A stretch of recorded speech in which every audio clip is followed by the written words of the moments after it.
Go across the river when the dam comes out. That is very, very cool. Hey, Larry. Damn. So we're not going with the Dickey plan? Yeah, we don't. We're still going to look at the Dickey plan, of course, but it's nice to have this in our pocket if Army Corps says you got to do it. A hybrid. Huh? A hybrid of the two. A hybrid. Yeah, halfway down. It'd be just like that video you had. Here, you get to sign these. There's no sense in everybody shuffling these in. Minority sign them. So. Yeah. You should have joined us.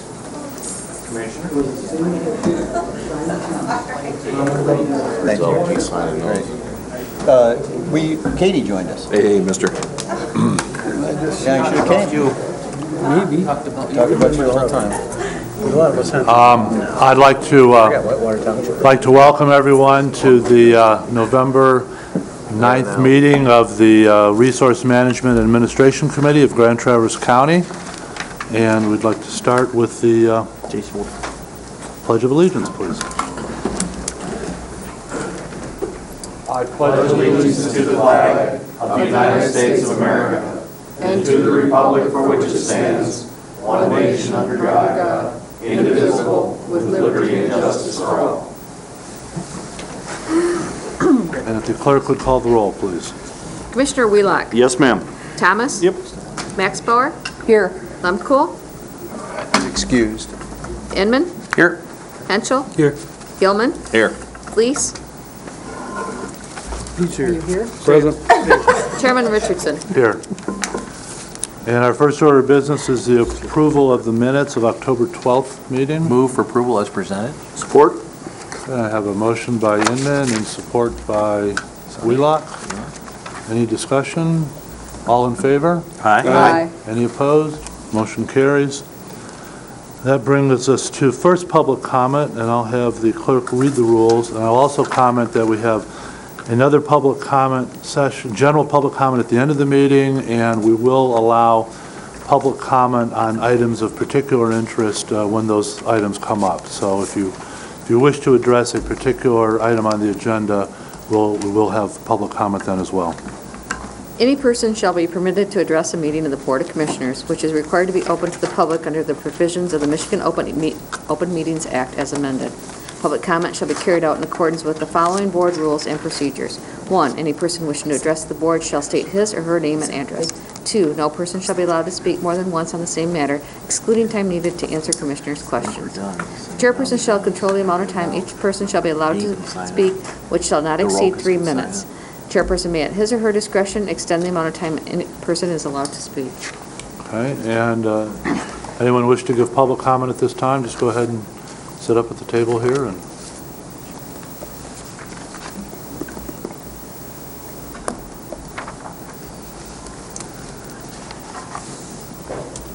Good evening, Commissioners. Evening.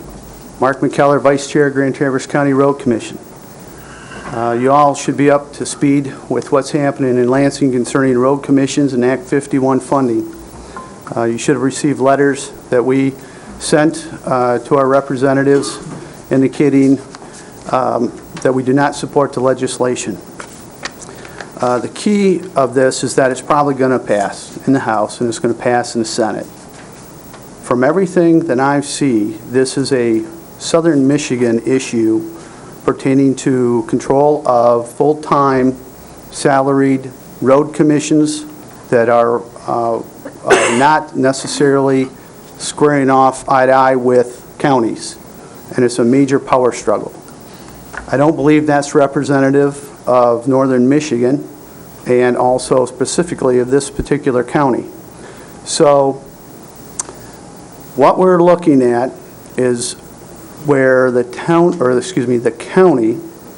could have a simple majority vote and take over the powers of the road commission, duties and responsibilities, and dissolve the road commission as it exists today. The second phase of that is Act 51 funding. The board could also take another simple majority vote to give itself the authority to manage Act 51 funds.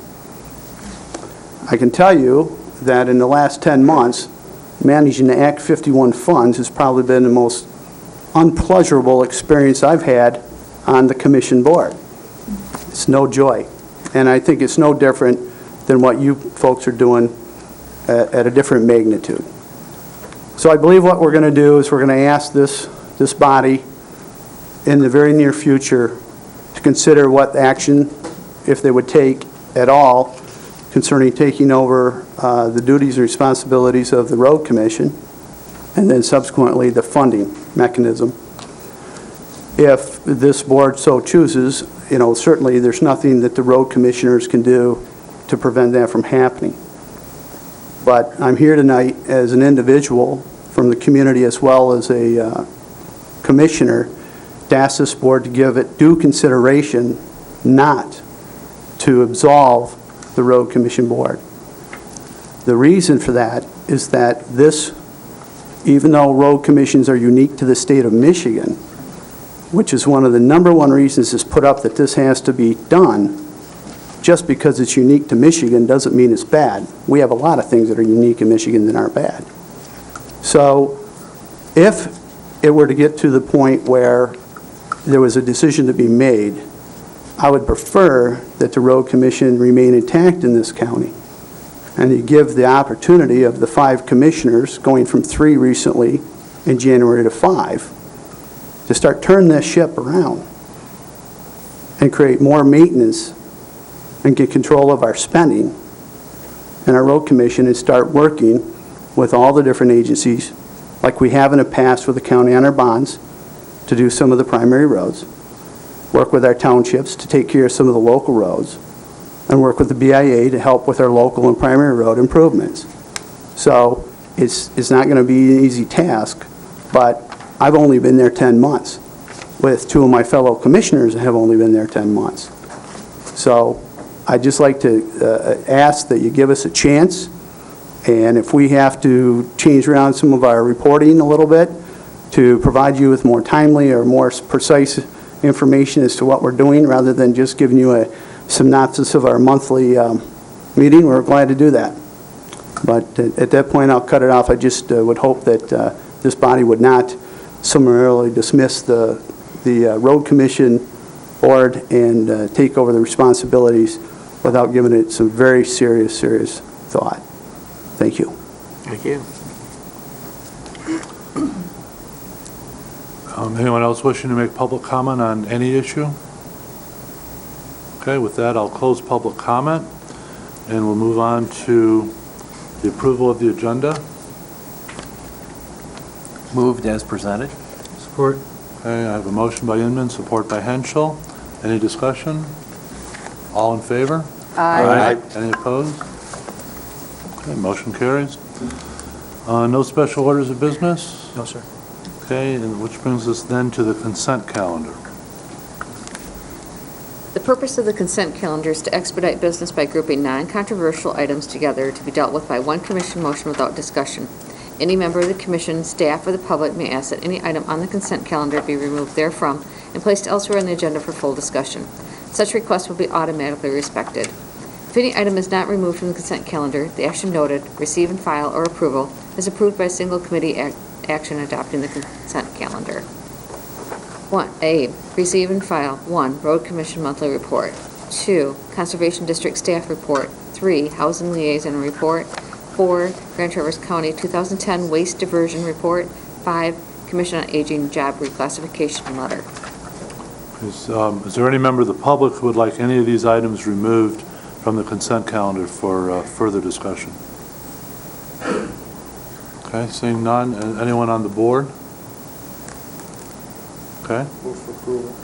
I have a motion for approval. Support. And support by roll call. I'm sorry. I guess there is no discussion. Just receiving files. By roll call, please. Commissioner Thomas? Yep. Max Bauer? Yes. Inman? Yes. Henschel? Yes. Gilman? Yes. Fleece? Yes. Wheelock? Yes, ma'am. Chairman Richardson? Yes. Okay. Consent calendar is approved. And now start with department action items. The first one is from Facilities Management, a bid response on contracting custodial services.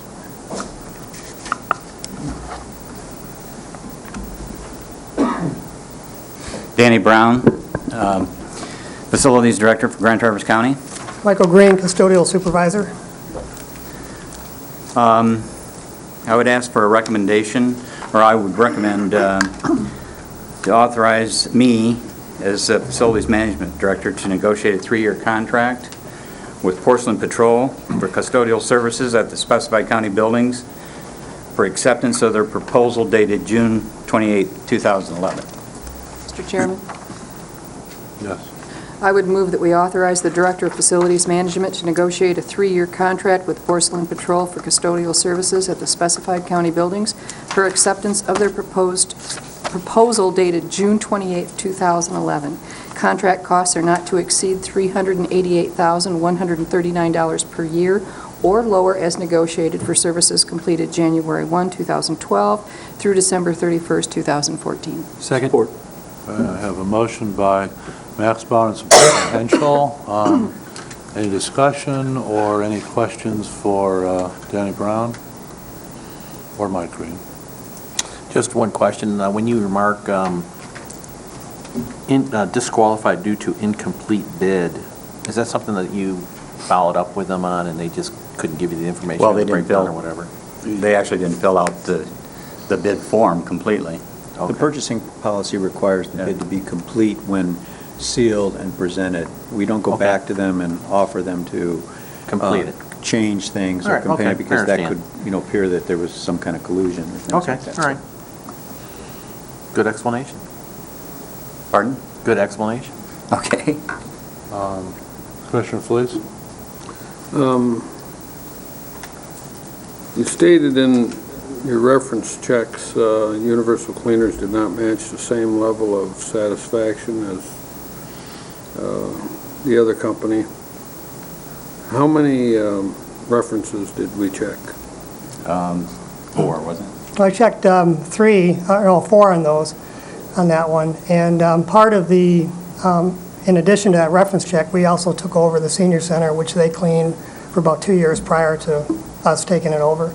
And just the condition of the building at the time that we took over kind of told me what kind of services they were providing, at least at the senior center. So that kind of combined with the 4 references. Thank you. Dick, did you have a comment? Okay. Well, I do have some comments, and I'm not going to vote for this, but, I mean, if it's all about saving money, I don't know why we're not taking the low bid. I mean, as far as we're concerned, they're going to, any company that, completes the bid forms properly and all should be able to do the job. So I don't know why we're not availing ourselves of the extra $17,000 available in the lower bid. And it just seems to me that, no one has shown that much concern for the, quality of job that's going to be done up to this point, so. Seems like to me we should, if we're going to save money, let's save some money. Would you like an answer to that, or is that not looking for I an don't know, I answer? made a comment, I mean, Okay. I guess you're free to join the discussion if you wish. Dick? I guess, looking at that, the floor care cost by the lower bidder was closer to being what it's going to be than the floor care cost on the high bid. Are they going to be able to jack that up on us? No, that is the cost. I don't think When you it's say enough. jack it up, you mean, I don't think it's enough for all this carpet. we feel very confident that it's enough. Yeah. The second one, to me, is closer, at 36,679. That allows you a couple of times. Well, that's our minimum. Twice, all the buildings will definitely get carpeted, get the carpet cleaned twice a year. That's the minimum. And it could be more than that, it just depends on the circumstances. Well, that's what I'm saying, I don't think $29,000 will do it twice a year. Well, we've, Well, it's really their worked. bid, and they're held to their bid. Commissioner Gilman? I'd like to thank the both of you for taking the time and following through and actually using appropriate discernment in your recommendation. I think, obviously, we can't always go for the lower bid. I mean, a lower bid could be $100, and what is that going to get us? So I appreciate the appropriate discernment in this. Thank you, Commissioner. Commissioner Wheelock? No. Good. Anyone else? Okay, we have a motion on the floor to approve Porcelain Patrol. By roll call, please. Commissioner Max Bauer. Yes. Inman. Yes. Henschel. Yes. Gilman. Yes. Fleece. No. Wheelock. Yes. Thomas. No. Chairman Richardson. No. So motion passes 5-3. Thank you very much. Thank you. Thank you. Okay, that brings us to Human Resources. Jen Seaman, the Publicly Funded Health Insurance Contribution Act. Jen Seaman, Human Resources Director. This is the, also commonly referred to as Senate Bill 7. It's Public Act 152. And this is outlining the two different options that the county has in terms of the caps or 20% premium share for employees. And we are under the caps for our health insurance, as stated on the agenda item, and we're looking for, we would like that to be the recommendation going forward for employees, that because we are under the caps, that we go with the standard premium share that we have set forth, which is 6% or 8% if you don't complete the wellness questionnaire for our employees. Right now, as outlined in the memo, we have our labor contracts. There are the next one that expires, we have one expiring next year, and then the rest don't expire till 2013 or 2014.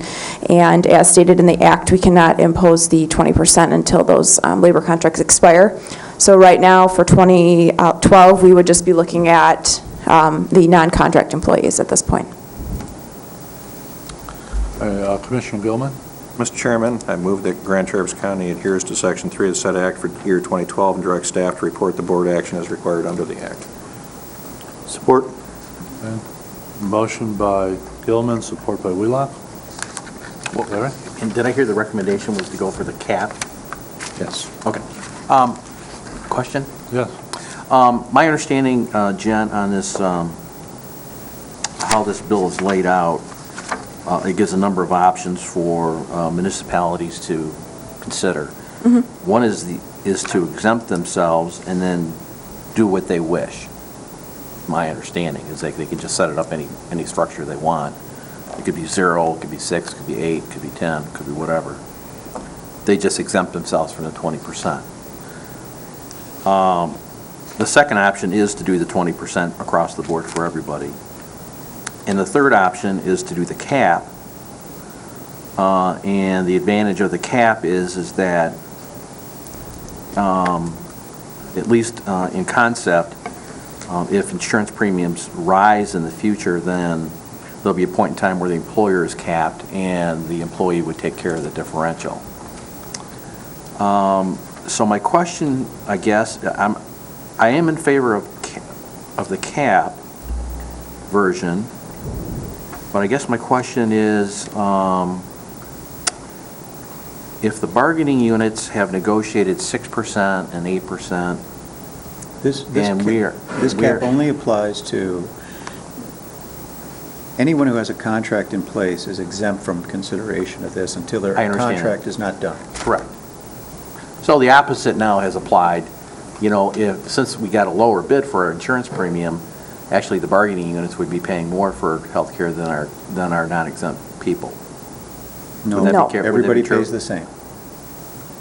6% if you do the wellness, 8% if you do not, everyone. Okay. So you're telling me that we would do the cap plus co-payment? Correct. We are under the caps, therefore, we can impose the premium share of 6 and 8%. The co-payment had to be calculated in to determine whether or not we were under the cap. Okay, so now I understand. If there is no co-payment, if you're over the cap, they just pick up the differential. If you're under the cap, if you're even with the cap, then you pay nothing. If you're under the cap, then the employer could impose a whatever percentage of the premium that they feel is reasonable.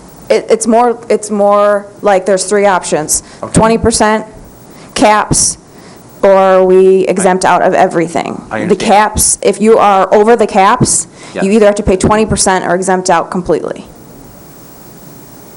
from the act. If an employer is over the caps. Those are your options if you're over the caps. If you're under the caps, you can do any of the three options. So if you're over the cap, you just don't pay the differential, you pay 20%. Or you exempt from the act. Or then you would then exempt from the. Totally. And then come back and pass another resolution that everybody pays 10%, for example. Right, whatever that municipality wanted to do. Well, If you exempt. Right, if you exempt. If you choose and now, And there's penalties for exemption, whether, I think, if you wanted to do that. I just need to understand how this whole thing flows. Originally, when it was established, this has been gone through several renditions. Yes. One of the earlier renditions said that if you were over the cap, that you could pay, that employees would pay the difference. Right. But that did not end up in the final rendition. Correct? Correct. So the final rendition was if you choose the cap and you're over, you either have to exempt or do the 20. Oh, I'm following you. Okay. Now I understand it. Yeah. So since we are under the cap, we would impose the same, we're going to impose the same percentage that we have for the bargaining units to the employees. Correct. Okay, all right. Yeah. All right. And Well, then. and part of the reason- employees, all bargaining employees. or Part of the otherwise, reason will we're- pay 6 and 8. Part of the reason we're under the Okay. cap is because the employees are paying 6%. And that gets figured into the calculation. Gotcha. So even though our insurance costs went down, there's still a calculation that we have to account for as part of the total being under the cap that includes the contribution of the employees. Okay. And it was Cadillac Insurance who calculated those numbers for us. And for those limited number of individuals that are taking the single health care on the county commission, we voted ourselves 10%. And that remains in effect because that was a structured compensation that we locked in for 2 years. And then we would just, at the first quarter of next year, we would just deal with that issue as we would normally do for the Well, following election cycle. For the following year. Okay. For the new Correct. board. Okay. And mine stays the same too, because it's contractually Okay. 10%. All right, now I understand. Okay, thank you. Jen, I had some questions. So the rates that are quoted on page 42 here, these are with the employee contribution already taken out? These are not, these are our rates per month. So these are gross, if you will. These are. So they would be even lower afterwards. Okay, but for the state's consideration, it's these rates here or the rates after we figure the employee contribution? They, to be, for the 20%, the employer has to pay 80% basically of all of this combined. So that's how it's kind of figured out backwards, if you will. They take the amount of singles, amount of doubles, amount of families that you have, and multiply that by those rates, and then say, here's 80% of that, and then your employer can't pay more than that. So it's kind of figured a little bit backwards, I guess. I don't know if that answers your question, Ross, but this is the gross amount. Employees would pay 6 or 8% of this, and then we would, in essence, subtract it from that to say what the county would be paying. Okay. So obviously, we're in good shape now and probably will be for a couple of years. Looks like that. Okay. But we can assume that somewhere down the road, we're going to hit the cap. Potentially. It's adjusted for inflation every year, at least the way the bill is written currently. So even if, and this is, I'm going back to what Larry was talking about because I'm still not sure I understand this. So at some point, we're going to hit the 20%. Now, is that just the gross cost, or is that after we take out what the employees are contributing? After. Yeah, if we hit the cap, and we have to calculate this every year, you have to approve this Right. every year. If we hit the cap, then you have two choices. You're either going to automatically allocate a 20% cost to your employees, or you're going to vote by a 2/3 vote to exempt the county from that cap. Okay, those are your two choices at that point. So it doesn't relate any longer to the cap. It doesn't, whatever their cost was once their contract's end, If all these contracts expire and for 4 years you go cap because we're under the cap, that's all fine. The year that we go over the cap, you have only two choices. You either have to exempt the county and say we're going to stay at 8% or 6%, or everybody goes to 20. Okay, Those are your choices. But we could, for instance, put off the time when we hit the cap by slowly increasing the share that the employees have to pay. True, that's So you true. could go 8 and 10, or Yeah. 9 and 11, or whatever, Mhm. as you get closer to sort of keep pulling back from hitting that limit. And the cap will go up a little bit each year, so that'll help. The other Okay. thing that you can do, I've already heard some municipalities are doing this, before they hit the cap, or if they're getting close to hit the cap, they're renegotiating with the employees to change the benefit structure so that it remains, so that the cost goes down and remains under the cap. I was talking to Pat Spidel the other day, and says he has 4 or 5 units that are right now trying to do that, to get the cost under the cap so they don't have to do the 20%. So those are all possibilities for us. Okay, and then, again, looking at the rates that were placed here, so the HRA is the overall cost to the county divided out by the number of employees we have to come up with that monthly figure? Is that correct? The HRA figure specifically? Yeah, the HRA figure specifically. It's a actuarial calculation that the insurance agency did, yes, based upon a lot of those factors that you put into. Okay, so basically, it's an assumption of how much we think Correct. it's going to Claims are cost gonna us. Correct. Okay. All right.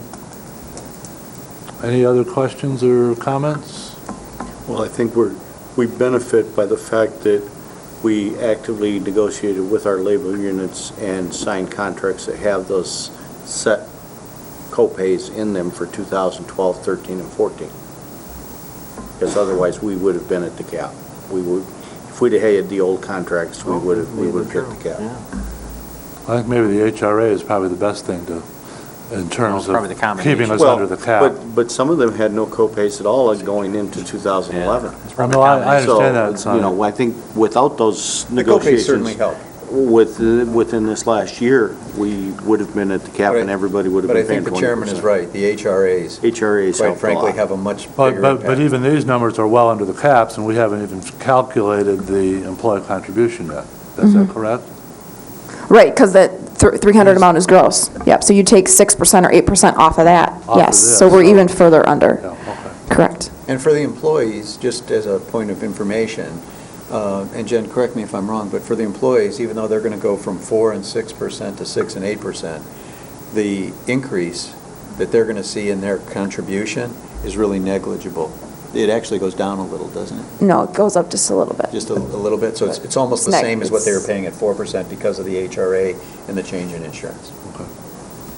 All right, any further discussion? Everybody understand the motion? And this would be effective January 1? It's for the year Correct. 2012. Okay. Yeah, So and I think I heard that we will have to do this each year We'll have a, as we go forward. I see. And then, so you and the agent of record will have to go through a whole new conversion of obviously new cards, new health cards, new this, new that. Last week of November is the open enrollment Okay. for everyone. Correct. So they automatically just switch everybody over and we get a mail the card, or we got to go through paperwork? It's not that simple. There will be some. I'm glad it There's appears something that in the way. You'll have to fill out a brief form. All right. Yes. You'll be getting information soon. You'll have to walk him through his Yeah, you form may line. have to Yeah, fill you'll out have to several walk- forms. You can come in and I'll sit down with you Mario later. needs several drafts.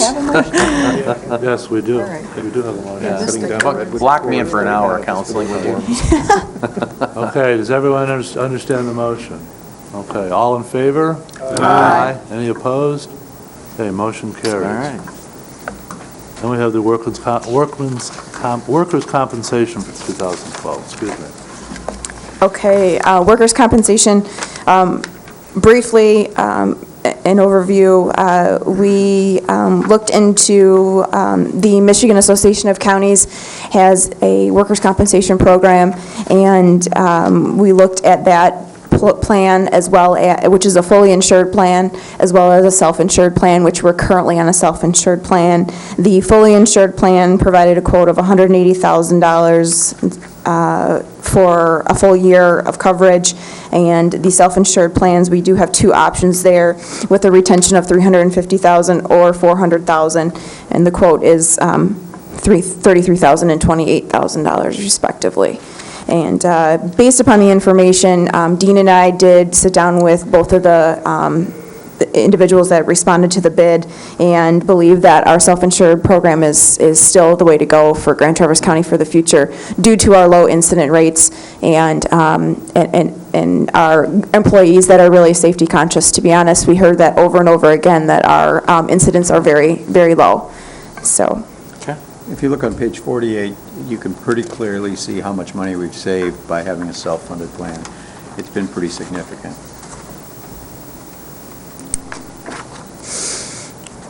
So you need, since you went out for bid, you need is this a contractual arrangement?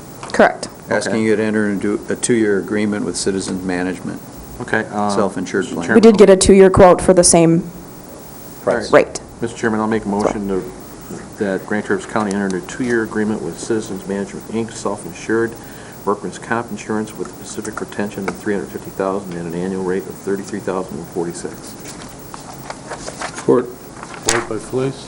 Okay, Commissioner Felice and then Commissioner Gilman. Or did you just support? You just wanted a second, Commissioner Gilman. I'm just an observation.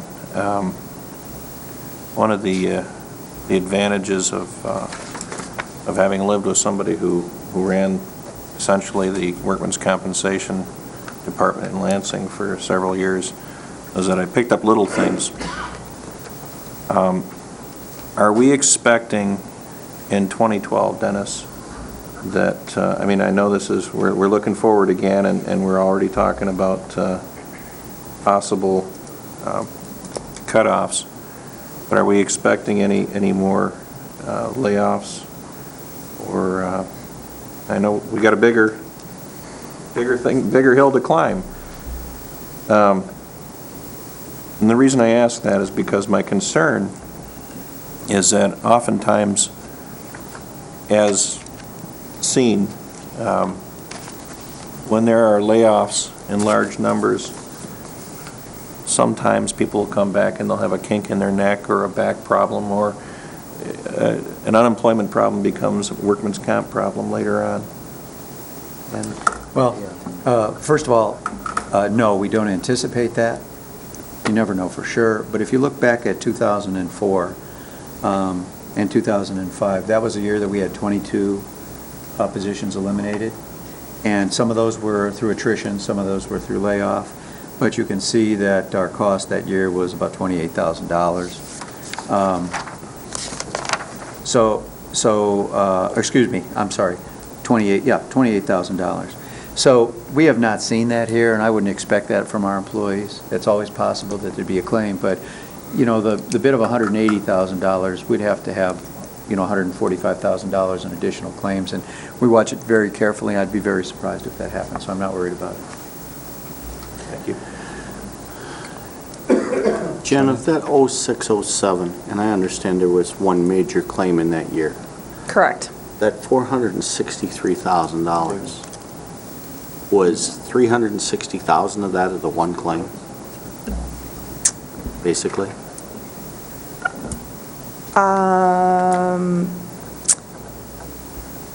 Not necessarily. It's probably close. That was a fairly large claim. What happens is that claim actually was $300,000. I'll be honest with you. That was the amount because that's our specific retention per occurrence. So if you hit that amount, then that's where this excess came in of $101,000 for that claim, and then we had any other number of injuries. So of the 361, without it in front of me, I'm estimating 300 of that is good. 300 of that is going to be that one incident. Most of the 300 was related to the Sandvik claim. Right, but the cost that year was $463,000. So it truly was the $300,000 plus the $101? There are other, included in that cost are the insurance component, the claims administration, and there could be smaller claims. We insure dollar for dollar under the $300,000 in retention, so there were other claims. I'm sure. Do we pay separately, I'm trying to remember this, do we pay separately for the cost of our attorneys in the litigations that go along with these, or is that covered under our self-funded piece? Do you remember? Usually that's a separate cost that's built into the budget that we've set up here. So I'm just guessing here, Commissioner, we would have to verify it, but that was a litigation that took a great deal of time, and it had legal fees attached to it. It could be that, but if you'd like, we can give you a breakdown of that 463 so you can see what it is. But I can tell you the vast majority of it was from that one claim. That came from the commissioner's budget. Any further discussion? And despite my opening comments, I apologize to the public. I have not been giving people opportunity for public comment on these various items. Is there anyone who has any public comment on this specific item? Okay, hearing none. All in favor of the motion? Aye. Any opposed? Okay, motion carries. And then we have the follow-up to stipend request from Prosecuting Attorney Al Schneider. Back in August, if you recall, Al Schneider was here and requested that we look into the FOIA coordinator responsibilities. Sherry McNamara is the office manager in the prosecuting attorney's office and handles the FOIA coordinator responsibilities for Grand Traverse County. We took a look at our comparable counties that we used to use for our employee job market comparisons, and that information is provided here in front of you. No additional compensation was noted as being received from any of those counties for these responsibilities. However, you'll notice that they range from a variety of different positions in any county, from the an administrative assistant up to the assistant county administrator. So they're a variety of positions. I did meet with Al and Sherry, and they used the state of Michigan. They found some information with the state of Michigan, estimated Sherry's time conducting FOIA coordinator duties at 22% of her time, found an equivalent position, paralegal, and quoted that as making about $10,000 more than Sherry's current salary, and believed that 22% of that $10,000 would be appropriate for a FOIA coordinator. So, which is provided in the memo as well. So that's an overall summary. Okay, Commissioner Massenbauer? Clarify for me how we are not changing a job classification for this versus a stipend. I guess I'm seeing a little bit too much similarity here for my comfort zone. They're very similar, Commissioner. And I've heard from this board that we're not going to do this. Yep, they're very similar, Commissioner. The difference is, and I think that's why Al brought it to you that way, is that in the past, in the case of the office manager in my office for several years when Gene Dorenzi was there and took over the Brownfield economic development stuff, the board separated those two salaries based on the number of hours she worked in each, and then they allocated salaries in the compensation system without changing the compensation system based on the number of hours. So they looked at how much like a Brownfield planner would cost, and if that was 20 hours a week, she got 20 hours at that salary, and then we looked at how much an office manager would get. Some of the commissioners will remember this, and then she got 20 hours at that. Mm-hmm. We also did it with the circuit court twice, where we gave stipends like that. So it's a fine line distinction, but the distinction he's making here is that 20 hours a week, 22% of her time. 22% of her hours, so 10 hours a week, she is spending on FOIA, and FOIA is different than her job as office manager. And that's the argument he's making. We have many employees who are doing some additional duties that are not in their job description, and why we are making an exception for one and not everyone else, I'm uncomfortable with that. Yep, the board directed I remember the vote. And so we did. Commissioner Redmond? Well, I think that part of the argument was, in his point, Alex Schneider's point was that,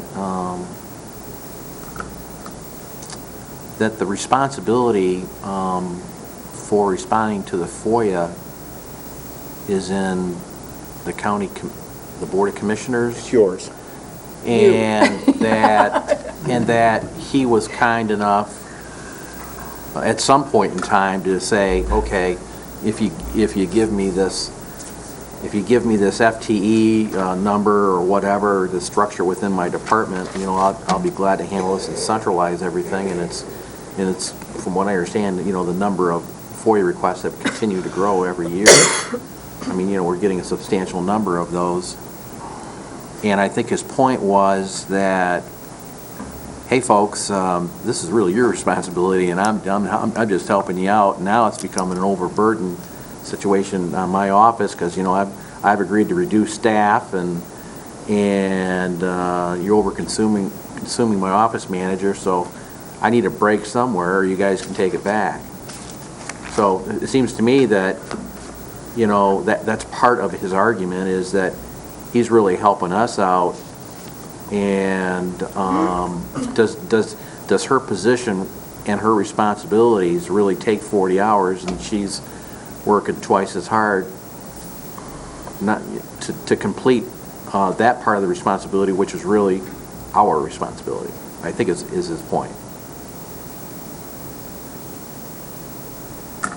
Yes or no? Or maybe? It's your thinking. I can't address necessarily what he's thinking, but I agree with kind of the history of this, except that it happened with Dennis LaBelle. It was his predecessor, and there were no budget adjustments as a result of it. We didn't change the staffing plan when he took on that responsibility. And then it was basically, he said, as I recall, Dennis said, I'll do it. And then I'm guessing that over time, a lot of that was pushed and screened to his office manager because she had a legal background. So that was kind of how I think it took place. So the original motion, if I understand, and I'll believe... We don't have a motion yet. The original motion from before. The original motion that brought this to this point is, the motion from the board, I believe, was to have administration, Dennis or Jen, work with Al Schneider and come back with a recommendation, do an analysis, and then come back with a recommendation. And so I'm assuming you've completed that task, and the recommendation says review and discuss. So do you have a recommendation? This is tough for me, I'll be honest. Okay. I was at Commission on Aging this morning and listened to a lot of employees who want their jobs reclassified. And they believe because they are under a millage that they should be treated differently than all the other county employees. And I've already shared my thoughts on that I disagree with that. You know, there's 500 county employees. They are part of the county employees. However, do I think that we should possibly look at their jobs and see what's going on with the reclassification? Yes. This is very close to something of that nature. So this is, I'll be honest, this is very, very hard for me, because I think that there's a lot of employees that are going above and beyond and doing a lot of extra tasks. I'm not saying Sherry isn't whatsoever, but I think that there's probably a lot more out there. And, you know, agreeing to hers might mean others as well. And so I think the board needs to be prepared for that going forward. I think the summary is this. I think that the one position that I'm sorry. That's okay. I was going to call him Jason. Jason? I wonder how many people out there would be willing to take her position and do the extra tasks and not complain about it. I mean, you know, we're going to get these, and like you say, we do this, and then we go back to the Commission on Aging. We do this, and we go back to the number of the other employees who want their reclassified positions. And we're at a point right now where we're dumping jobs. Like, you get 10 more of these things, and there's another job. You know. At this point, at best, we're going to remain static. Commissioner Felice, I'm sorry, were you done, Jason? I wasn't yet. But, go ahead. Okay. Go ahead. At this point, you know, we're going to remain static, and as far as, you know, income, as far as revenues, at best. So we're just going to have to keep pushing this off until we're in a position where we can say, okay, look, we recognize, and we do recognize, but yeah, we all have to do a little bit extra. Heck, this much I've given up myself, as you were well aware. Commissioner Felice? I would make a motion that we deny a request from the prosecuting attorney to compensate his office manager's position for her FOIA coordinator responsibilities. And the reason for the motion is, I think Jen did some looking here. There's no additional compensation in 6 counties. You got an assistant county administrator, you got an administrative assistant. There's a lot of different titles doing this type of work, and I don't think we should compensate it. Then we have a motion by Felice and second by Henschel. Commissioner Inman? Well, I don't disagree with the motion because of the playing field and the fairness among other employees in terms of a position review and a classification review, which basically, when it comes down to it, this is just another classification or position examination request. But the board did say, at least my recollection was, you can correct me if I was wrong, that when we previously discussed the possibility of having staff devote time into the reevaluation of our current classification system compared to the data that we have, and further local market review, and the discussion came up about the Commission on Aging question and other positions within the county that have been asking for an evaluation, is that we wanted to get through the 2012 budget discussions before we got into the discussions about whether we're willing to examine staff time to go back and look and actually do to do some kind of updating on classifications for positions, and which is just a whole different question, really, that we haven't really brought back up. I mean, we did say we would. We did not want to just make a decision on that until we got through the old 12 budget.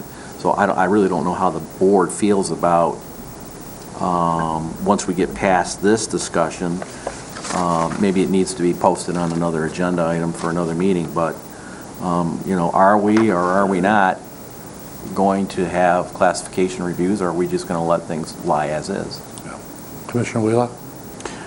Well, I guess 2 things. One, when we note in here that they are not paid a stipend, they're not paid additional compensation, it'd be nice to know what those salaries are for those people and how that compares to the salary that we're paying our person. Because it's one thing if you're paying somebody that's the civil counsel and you're paying him $100,000 a year or something, and he takes care of the FOIA requests. It's another thing if we're paying an office manager $30,000 a year to do that same job. So it's difficult for me to try to say, when it says no additional compensation, without knowing what the dollar amounts is, how do I evaluate that? I have, publicly stated before, I believe that this board needs to evaluate a number of positions in this county. We have a number of employees whose positions need to be reevaluated. And I am completely aware that there's budget ramifications of doing that. But we have an awful lot of people that are not doing the job that they were doing 6 years ago. The last time we looked at any job classification is at least 6 years ago, and we haven't looked at one since. And we absolutely have people whose job has significantly changed in that 6 years. And my memory of, it was either in August or September, as Commissioner Inman mentioned, was that I think the motion was that we would review whether we were going to do some job reclassification after the budget was passed. Right. So the budget has been passed. We're into November. In fact, I think it specifically said we would review it in November. So I guess the question is whether that's going to show up on an agenda here shortly. Go ahead, Dennis. It's on next week's agenda. Thank you. Okay. All right. So is it more likely that we might want to, hold off on this until we decide what we're going to do for everybody, rather than, vote this one up or down, right now? Well, I just don't think we can make an exception for one person, and that's what I think we're doing here. Right. I think we got to go through the And process first. I would agree. So I'm going to be supporting your motion. Commissioner Wheelock and then Gilman. Mr. Chairman, I believe it would be in order to make a motion to table this issue until we take up the idea of reevaluation. You have a motion on the floor. I know, but we should be able to make a motion to table. Yeah, we can make a motion to table. Is that a motion then? Yeah, I would make a motion that we table this issue. Yes, you can. You've got a motion on the floor. You can make a motion to table that pending additional discussion. Yes, that's absolutely right. Yeah, it doesn't matter. Motion to table. A motion to table is always in order. Okay, all right, perfect. Yeah. And if we table this, it gives us an opportunity to next week review, and decide if it's on our agenda for Ways and Means to talk about reevaluations. Then once the reevaluations are done, we can make a determination about this position.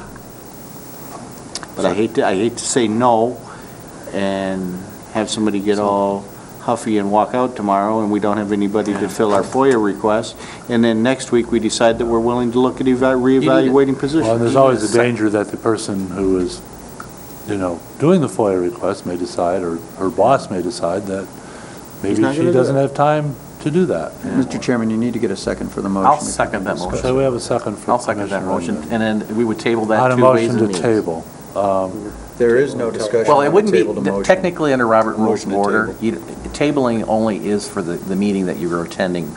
You have to defer the item to the Ways and Means agenda, according to Robert Rules of Order. Tabling means that you're going to take it up later on in the meeting that you're at. You have to defer the item to Ways and Means. It's not true. I'm not sure that's the case, but Yeah. I don't have my Robert's rules with me at the Yeah, moment, so. that was the training I got.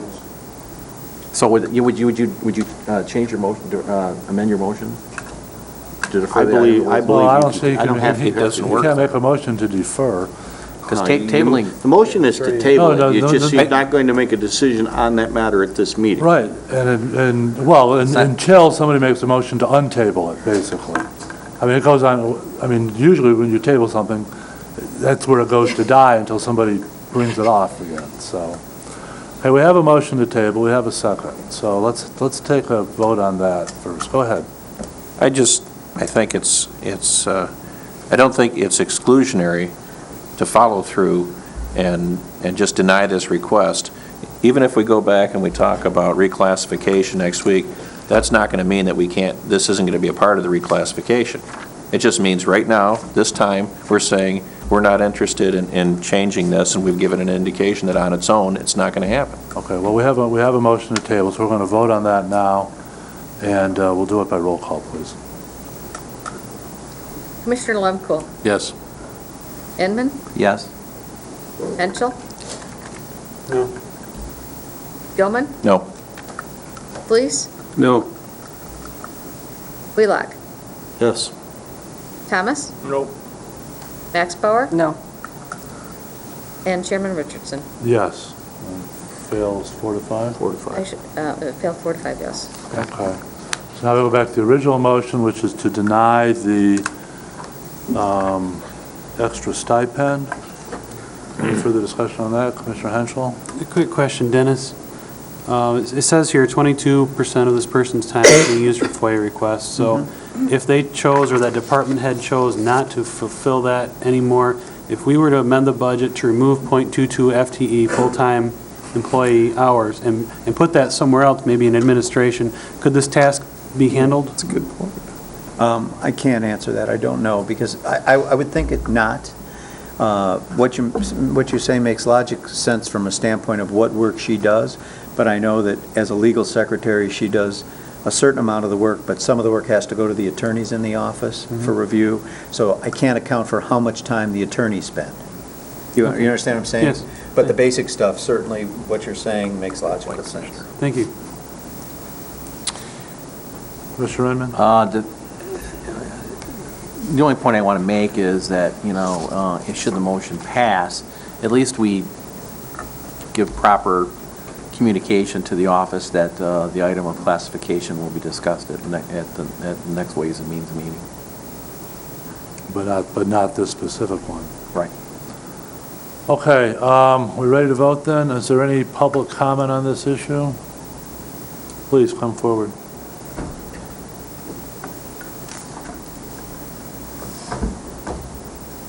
Chairman is right. It can't be tabled. It has to be deferred. Yeah, that is Robert's rules, but I'll go, we're not, it's too late in the evening to argue about it. Well, we didn't vote to Pass it table anyway. anyway, so it doesn't matter. We got one more. I got public comment myself, Fred Kiesler, Health Department. Wherever you go with this, it occurs to me that this is part of the cost of these FOIAs, and if we had a good fee system, it seems like it could help cover the cost of this if it was part of the FOIA request, because we get them all the time, and we always have to sound down to Sherry. I don't know how much dollars it costs us, but we need to do an accounting of that, but it is a cost to them too. And I think that we get bombarded with these because we don't really have a fee system to recoup the cost that we have. I'm not sure, it says the lowest paid person, but that was back when someone wanted a copy of a letter that the mayor sent to the board of something, and they took it out of a file, made a copy of it, and sent it. Today's, they want us to review all of our electronic mail, all of our messages that's been sent forth, and so consequently, there's a lot of time involved, and there's some real legal questions because sometimes it has to do with like patients' records, and some of it's not under the Freedom of Information. It's controlled by HIPAA, so it does take a legal opinion. So I'm kind of new. I have other opinions, but I just throw that in there. Is that if you do consider this, is that there should be a way of recouping some of that cost. Thank Fred? you, Fred. Do I understand right that in these cases, Al Schneider has chosen not to ever charge for FOIAs? Is that the case, or does he charge for some? I can't speak for him in that regard. I think that In your experience? he hasn't been, in my experience, a proponent of charging. Okay. But I think that's because and I shouldn't talk about his, but I think his office is different. We have requirements to retain a lot of records that probably other agencies don't. And so we're more vulnerable, and we do have a lot of electronic records. And so consequently, the Sheriff's Department, not speaking for him, but I know that they have a lot of requests. We just had one, we have a court case, and then all of a sudden we get FOIAs because then the parties start wanting to sue each other. And so consequently, we have to deal with this a lot. Okay. Commissioner Gilman? Perhaps based on what Fred has said, at some point in the future, as a part of this, we can base any extended compensation on the revenues that are being brought in for those particular activities.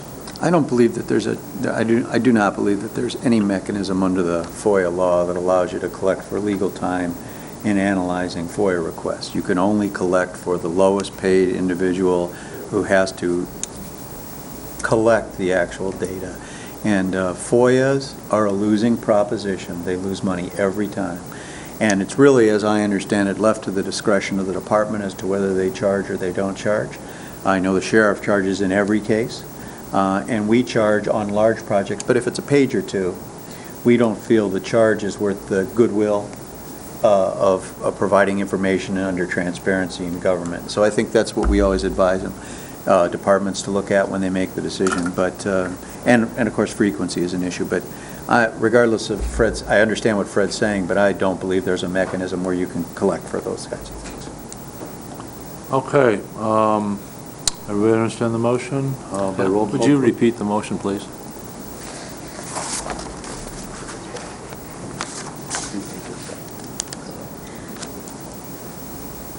The motion was made by Commissioner Fleece and seconded by Commissioner Henschel to deny the request to compensate office coordinator for FOIA responsibilities.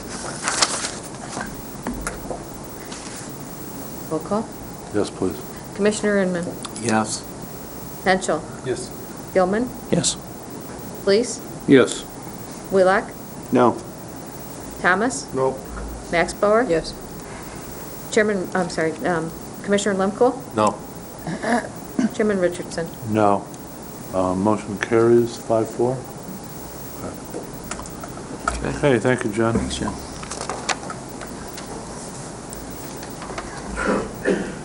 So that brings us to set up a board rules committee. Can I just speak briefly on that? Yes, go ahead. And then Commissioner Inman? hand it off to you. Is that it's been our tradition that we try to review our board rules prior to the organizational meeting, in our first meeting in January, for adoption. And so what I'm going to suggest is that if the chairman, I would just allow the chairman to appoint a committee to review the board rules, and if there are any changes or recommendations, we can bring them back to the board, as well as if anybody on the commission has any personal thoughts, they can relay those personal thoughts by phone calls or in email or whatever communication to the committee. Okay, I'll take volunteers then. I would be happy to serve on it. I had a comment. Go ahead. Part of the reason, one of the reasons Commissioner Inman is putting this on the agenda tonight, I telephoned him, and I said, you know, what we're doing during our board meetings, and you've done it this evening, Mr. Chairman, is you're inviting the public to come up and make public comment on everything or anything that they so choose that's on our agenda, which is the way the City Commission does it, and it's fine with me. But that's not what our board rules state. Our board rules state that we have public comment at the beginning and at the end. Now, if we want to allow, as a board, if we want to allow public comment on every item, then it should be reflected in our board rules. Or we should not do that, one or the other. And so I made a telephone call to Commissioner Inman, and I understood, you know, and do understand that under special circumstances, when the public is feeling passionate about something, that you might want to, on a rare occasion, suspend your board rules. But we seem to be doing it at every meeting, and so I called Commissioner Inman and said, you know, we really do need to take a look at this, and that's all I wanted to say. Okay. Don't think we should do it. Okay. All right. Yeah, I'd be happy to serve on that committee. Okay, so I would like to serve Commissioner Inman, Commissioner Henschel, Dick. Commissioner Thomas. Okay. All right. And I'll make Commissioner Inman the chair. All right. Thank you. All right. Next, we have the septic treatment plant. Mr. Chairman, this resolution, I hope it's not too confusing. This was done by Bob Cooney, and at his recommendation, what you're doing is you're approving the resolution on page 51, a very short resolution, which states that the earlier resolution, 262 of 2010, is amended as attached. And then the new motion is attached. You can see where the words have been changed, so there'll be no confusion. In the second paragraph, cash. In the third paragraph, that word added term. And in the final paragraph, the word cash added. So you would be approving this resolution on page 51 with the attachment. Okay, Commissioner Lemko? Do we have to rescind the old resolution first? We just have to approve it. Motion to approve the resolution. Support. Motion by Lemko, supported by Fleece. Discussion, Commissioner Maxbauer. Do we have an agreement, Dennis, with all of the 5 townships in writing that they will agree to this new resolution? We do not have contracts with them. I don't believe. We have resolutions with them, but we do not have contracts. But all 5 townships that are the guaranteeing 5, I'll get it out, the guaranteeing 5 townships, they have agreed to this. I can't speak for sure that they did. I'm not sure what Elmwood did, but I believe Acme did, or no, Wayne, did you? We had an example contract. You can come on up, Wayne. Get yourself introduced. No? Thank you, Mr. Chairman. We are aware of the resolution. There was a contract submitted or distributed several months ago. Acme did not sign that contract, neither did the county, because it was not completely negotiated. As far as Acme, we understand our obligation is 6-point-some% of, and we have set money aside to pay that when it's appropriate. I think that, Mr. Chairman, I think the question is, if we adopt this tonight, does this resolution go to the 5 townships for adoption, and then we have an agreement? That's my question too, because it is, we're only one side of the agreement here. Yeah, so I would say that, So even a minor modification, I believe, would require. We would have to send that to ratification by the other parties to That would the be my agreement. opinion. I think that would be appropriate in just kind of looking at Glenn and talking to Glenn. They have not approved the resolution either, so. And I don't think, my recollection is, I don't think Elmwood did either. So I think it would be appropriate, if you approve this, to send it to them, or approve it contingent on the 5 of them approving it as well. This is, I can change my motion for that. this is our resolution. Doesn't matter. Once we pass it, they can approve it or not. Right. Still our resolution. Supervisor Lyle? Yes, if I recollect, it's been a few Glad, years. I'm sorry, could you introduce yourself, please? Oh, Glenn Lyle, East Bay Township Supervisor. I think 4 or 5 years ago, I think everybody passed a 50-50 resolution. And, or it was at least at the Board of Public Works. I remember seeing it before. Yeah, you could have. We passed it and went down that road. I don't know that, I mean, if you're asking for each township to pass this, I don't foresee any problem, but. Well, it's just, it seems to me that if we've modified what is essentially an agreement with the townships, even minor modifications require, the township's assent to the new agreement. The other thing, if I could, Mr. Chairman, is that all right? A resolution by the county board is an expression of your intent. It's not binding in any way, and what it says, basically passing a resolution puts you in a position to say this is your intent, and as I read this, if the G5 puts the other 50% in. So I think, if they did not, whether there's an agreement or not, you could change your intent with a moment's notice and not put your 50% in. So, a resolution is only a statement of intent. Yeah. If you want to go to the point of having a contractual agreement, that's a different thing. But I really think the resolution on its own probably stands, because if we put it out and one of the townships says, no, I'm not paying our 50%, well, you don't pay your 50%. Because it's only your intent. Okay. Commissioner Gilman and then Lemkel. Just so I'm clear on this, these are short-term advances that are going to be repaid to the county? That is correct. They're short-term cash advances that are paid within 1 year. And the county then is not assuming the liability for the amounts that are advanced?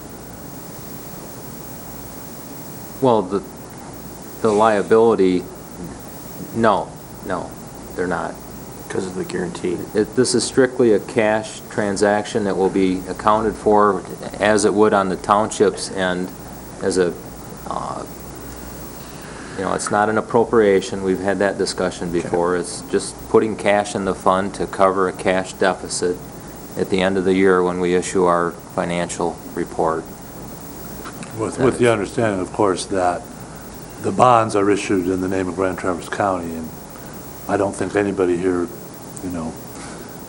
really considers, defaulting on those bond payments. Somebody, Sonny?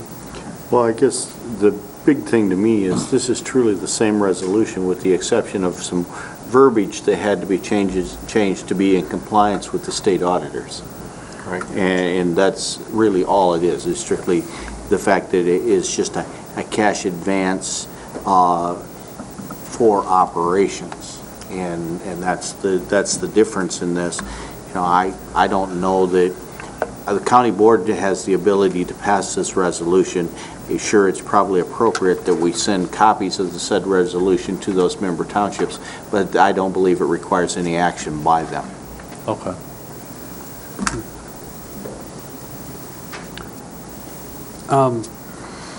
Looking at the resolution, we're talking about an advance, which is not a payment, not an appropriation, it's a loan.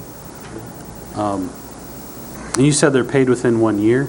That has been the practice. Okay, that's been the history, but that's not, I guess there's no contract saying they have to pay it back within a year, or is there? As Dennis indicated, there is no formal contract here on this agreement or resolution.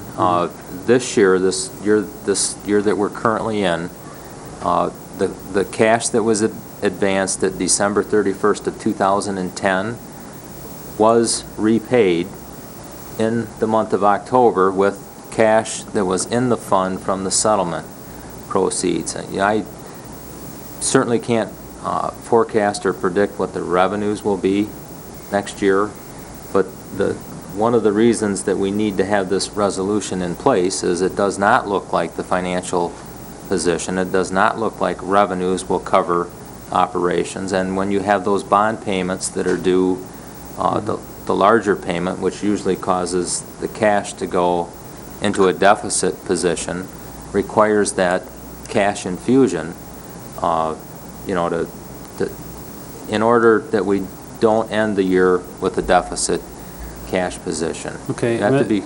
Other question, or the part of the question, I guess, I'm not against the idea of this. I just want to make sure we're doing our homework and covering our bases, being good fiscal stewards of what's in our hands. The guarantees of the townships, wouldn't that supersede this if we chose to exercise that? I believe it would. Yes. So there's no county tax dollars at risk whatsoever in this because we have those guarantees, right? This resolution does not put money at risk. That's correct. Okay. Commissioner Redmond? And just for those of you who have not been able to attend the Board of Public Works meeting and several of the special joint meetings between the rural township representatives and the 5 guaranteeing townships, they are meeting on an ongoing basis, and discussions have been very productive in terms of looking at a number of solutions that all the local units of government can agree with. And we also have the advantage of the bond, the larger bond being callable in October of 2012, prior to the big payment being due in November. So, and that will leave part of the discussion about the possibility of lowering that debt service as well. So, but the practice has been, as cash comes in, cash pays off debt, and as we go through the year, if there's a shortfall, then we end up resolving that shortfall within an advance. So that's technically how we end up getting paid, is by the incoming cash coming in first. So, Commissioner Lomco? Yeah, I think this is just a clarification for what we're telling our finance director to do. When Chris brought up the idea of our board rules, that we don't follow our board rules, we basically, by this resolution, have clarified what we want him to do with our money and how we want it spent. And I think that's the clarifier of this whole thing, and that's why the resolution is appropriate to do. Without having to get the concurrence of the other township? Yeah. Right, okay. All right, is everybody good on the motion? I'm Okay, gonna take care of the shortfall next year. I'm gonna get my tank pumped. okay, there you go. Probably by Appreciate roll it. call would be the way to do this. Commissioner Henschel. Yes. Gilman. Yes. Fleece. Yes. Wheelock. Yes, ma'am. Thomas. Yep. Max Bauer. No. Lemkool. Yes. Inman. yes. Chairman Richardson. Yes. Okay, motion passes.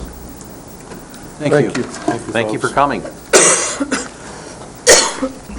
Okay, that brings us to unfinished business and another discussion on funding the health department building.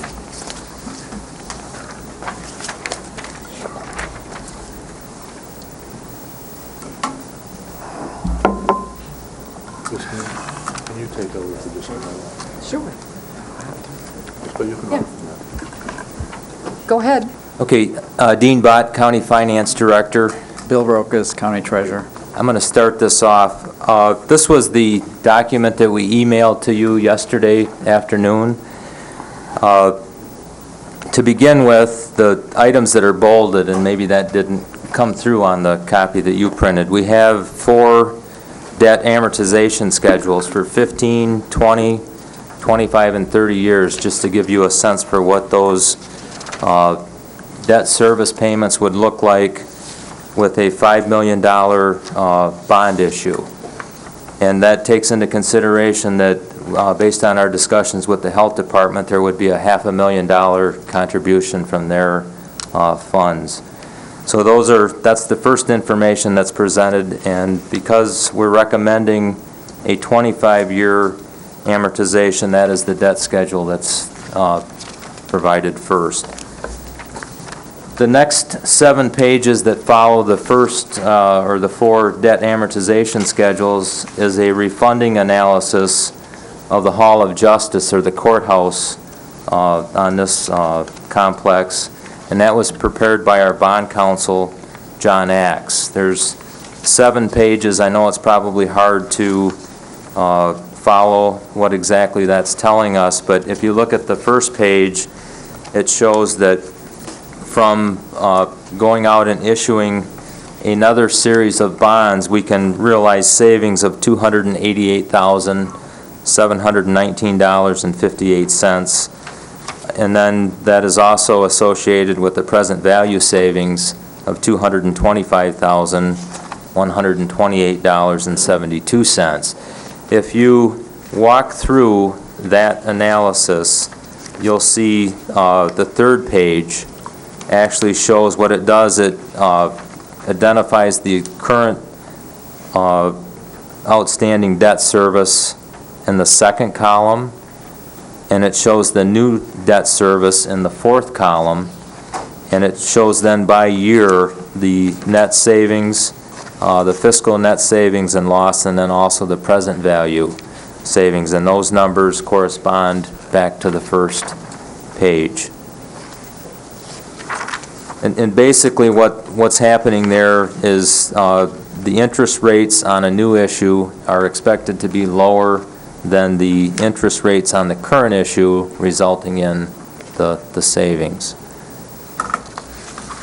Following that analysis is a summary. It's labeled Building Authority Debt Schedules. That is summarizing our current outstanding debt. This is Building Authority debt. It starts off with the Woodmere column, the Franier column, and then the courthouse. We actually called the Franier issue in March of this year, and that was called with county cash and available balances. We did that through our general fund, and there are agreements in place on how that is being paid back to the building authority. We actually fully paid off that bond issue, and we still are making payments to the building authority on that. Bill now will explain this analysis in more detail.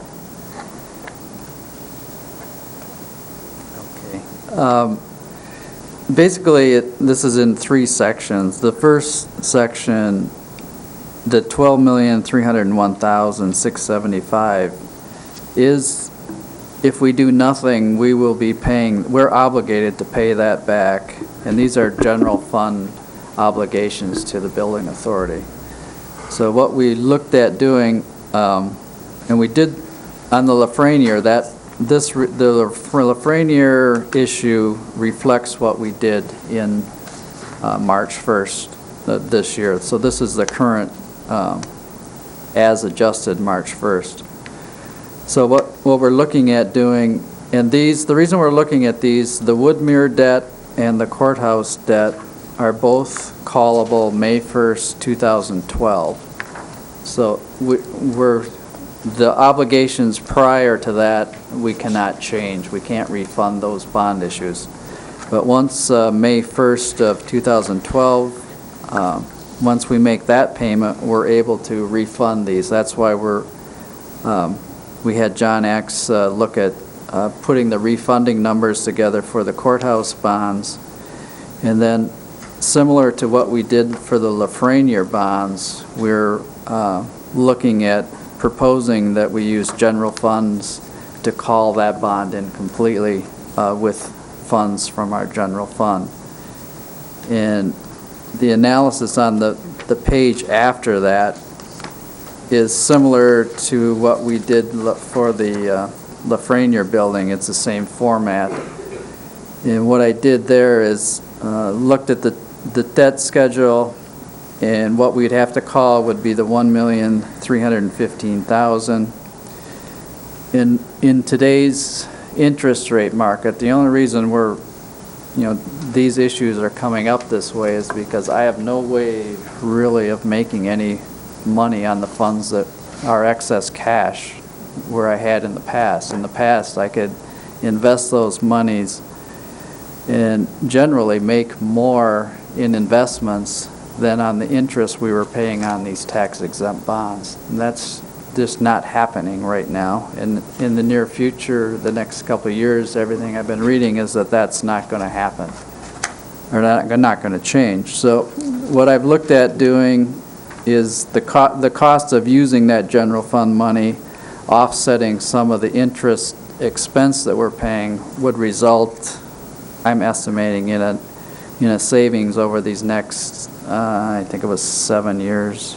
7, yeah.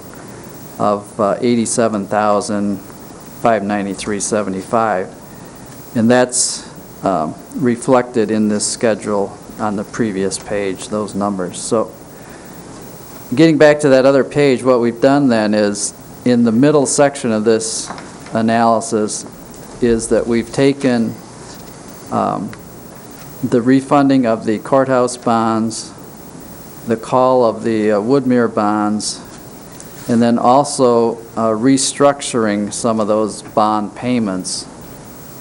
And the reason we did that was to try to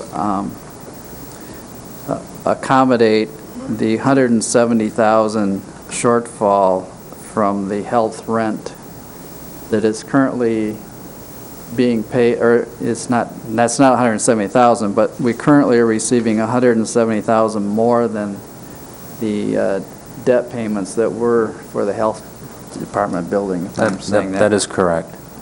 So what we were trying to do here was take our existing debt, call what we could with general fund money, refund other bonds, and then restructure the two that we actually have completely called so that we could accommodate this $170,000 shortfall.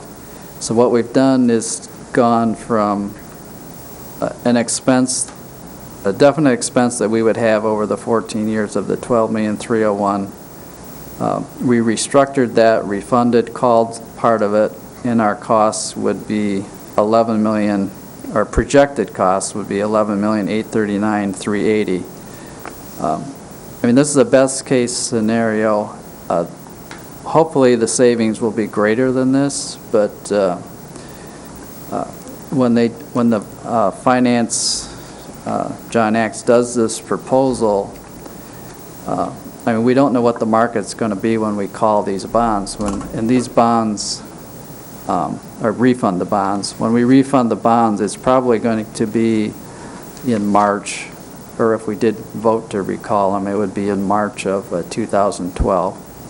But these are conservative numbers, and so that's the restructuring of those existing three debts with the calls and the refunding.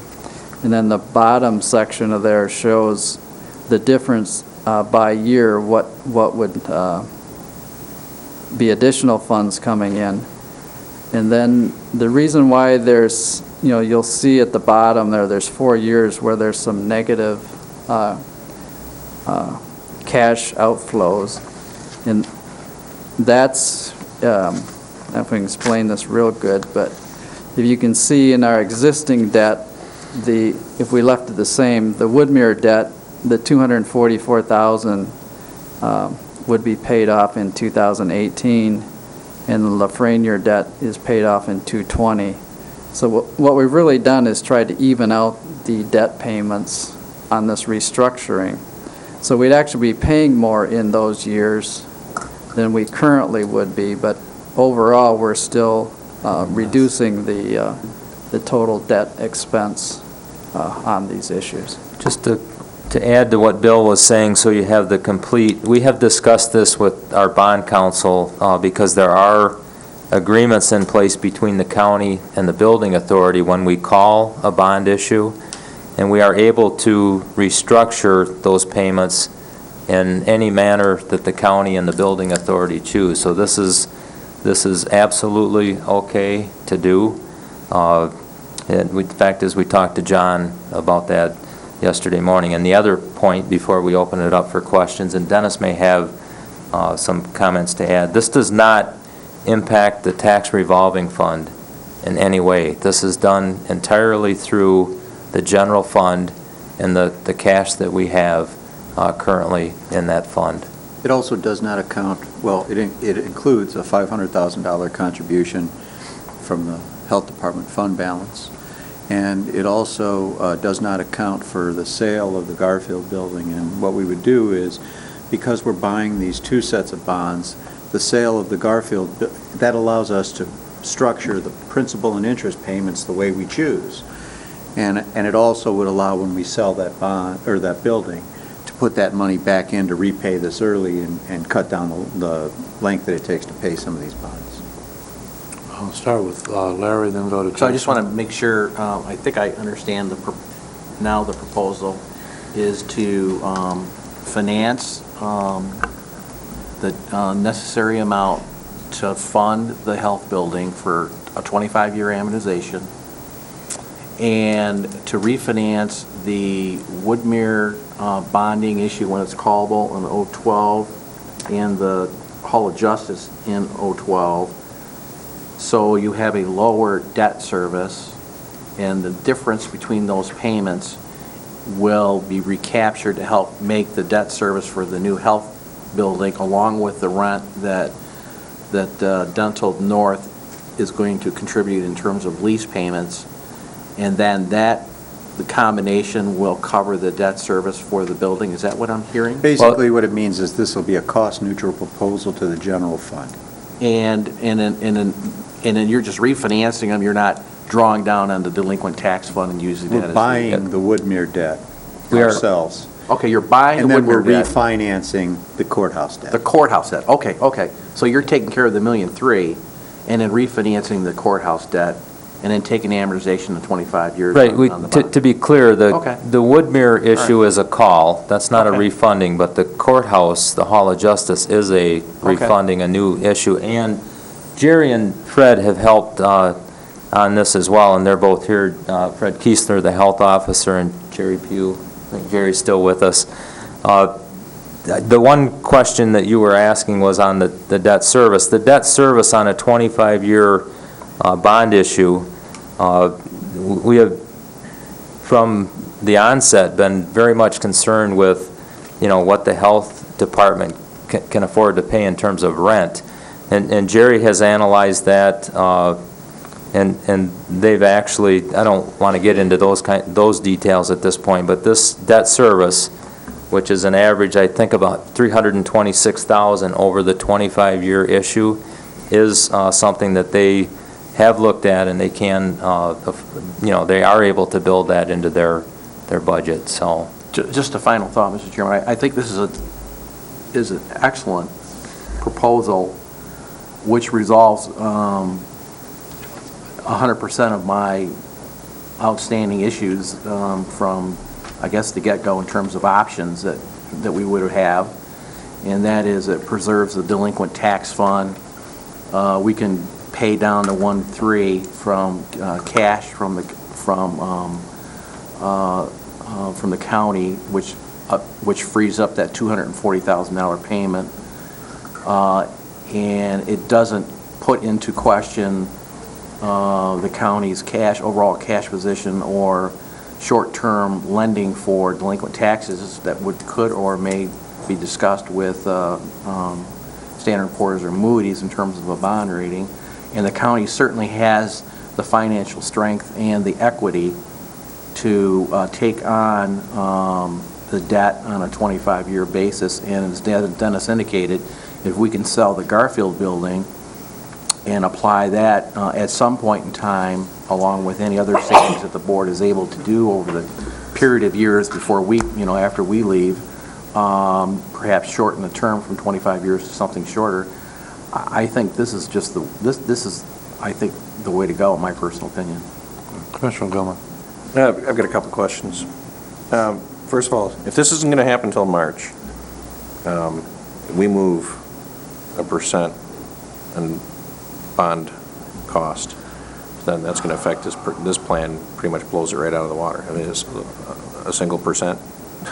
Probably not. No. Doesn't completely blow it out of the water, because we can still do the call no matter what happens. It's the refunding that is a little, it's a little more dependent on what the rates are when we issue the bonds. I'm still trying to understand how we're not going to be utilizing the delinquent tax fund. We're going to be utilizing the general fund. Right. Yet the general fund will still maintain its value. But well, the cash, it'll have less cash. It's still a balance sheet transaction. We will, as Bill just mentioned, it requires the use of the cash to call Woodmere. The asset, when you use that cash, becomes a prepaid asset to the building authority, and which does not, it does, when we issue our financial statements, that's a reservation or a commitment of our fund balance.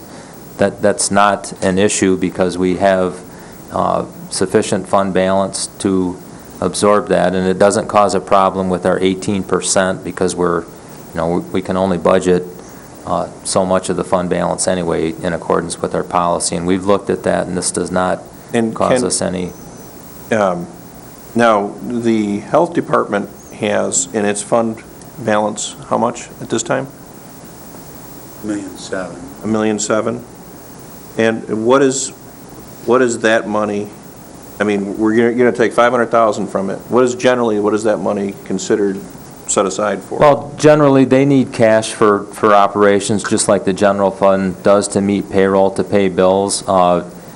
They do an excellent job of securing federal and state grant funding. I mean, these are challenging times for them as well, depending on what the state does with their funding. But their cash is used primarily to, fund their operations, and obviously to help, in this case, commit $500,000 towards this project. Well, and that gets to actually where I'm going with this. And would their cash fund, if it was $700,000, would it be at risk? I mean, would that be a problem? I guess what I'm saying is we're talking about building, a facility for the health department, and it's functionally, I mean, one of the county accounting structure and fund structure, even though there are 70 to 80 different funds, we have a common cash account, which is, the county treasurer is responsible for managing the cash and investing the cash. In effect, that's all drawn into, the overall cash of the county, and in terms of what's available to invest or to use for something like this. I guess my point is this, is obviously to some extent it's all fungible, and the treasurer has done a fine job, and we've tried to do what we can to be responsible with tax dollars in our care. But the control of the actual cash in the general fund, in the county's general fund, is probably a little bit easier to manage for our administration than those outlying funds that are in each department.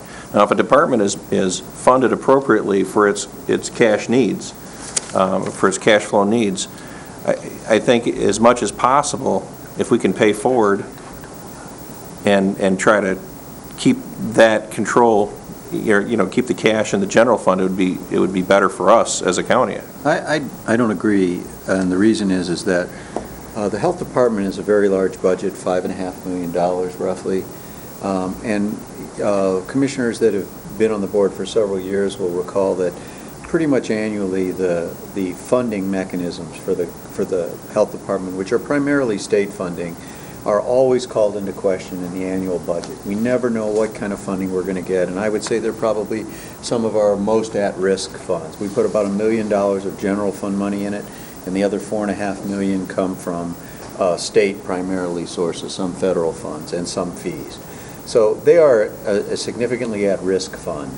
And therefore, and basically what we're going to be doing is taking that $5.5 million, taking $500,000 of it in rough numbers, leaving $1.1 million to $1.2 million on a $5.5 million budget, which is roughly 20%.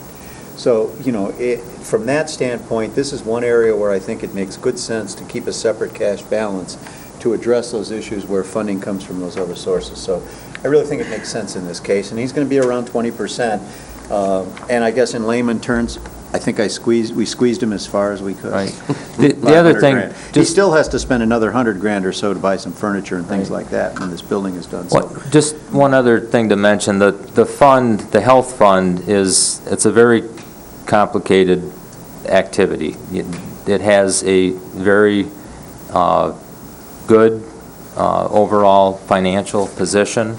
I mean, obviously it has a cash balance, but as Jerry mentioned, it has a fund balance as well. And I think, I don't know how the two numbers equate, but if you're going to pull a large amount of cash out of that fund, how you structure that could have a significant effect on their fund balance. I mean, in effect, if you're going to ask for it to come back over here, in all likelihood, that's going to reduce their fund balance, which does affect their ability to weather, you know, additional cuts that they could see from the state, loss of federal funding. We could talk about Medicaid cost settlements, but I don't think that's why we're here. There's potential that funding could go away. Add on one other thing is that we need to have some cushion that if we had an epidemic of some sort and I needed to all of a sudden buy a vaccine or antibiotics, and if I had to add on staff time to address that, either contractual or overtime or a combination of that we have some cushion. I mean, I've always tried to carry, 20-25% cushion so that if we had an outbreak that we would have something to react to in lieu of having to come back to the commissioners to try to cover something like that. Another more practical, let me give you a very practical example. What was it, 3, 4, 5 years ago, Jerry? We waited for our cost containment. 3 years. Or repayment, and we had, 2 years worth? Use that, explain that example to the commissioners. Yeah, cost settlement, a few years ago, the state changed their billing system, and our cost settlement is based on Medicaid encounters. So there was, a period of time where they really did not have an accurate accounting of all the encounters that we had made in the course of a period of time. So for instance, in this past week, we just received close to $700,000, which was our cost settlement for the calendar year 2010. So this is a lot faster than what it had been. We had gone through a period of a couple of years where we had not received anything. We still have... For like 2 or 3 years. Yeah, it was close to 3 years. We have roughly $100,000 coming from years 2008 and 2009 as well, which we should be receiving in the next month. So I guess if you wanted to compare our fund balance to our cash position, if you looked at our balance sheet today, we've got about $1.9 million in our cash account. Well, Bill has it, but in our fund balance is, probably about $1.8 million on a cash basis today.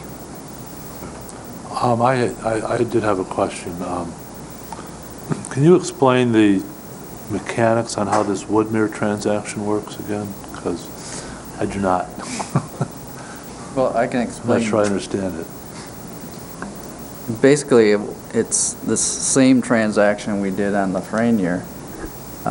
On May 1st, we issue a check to the bondholders for the $1.3 million. We pay them off, and then we don't necessarily get rid of the debt off our books.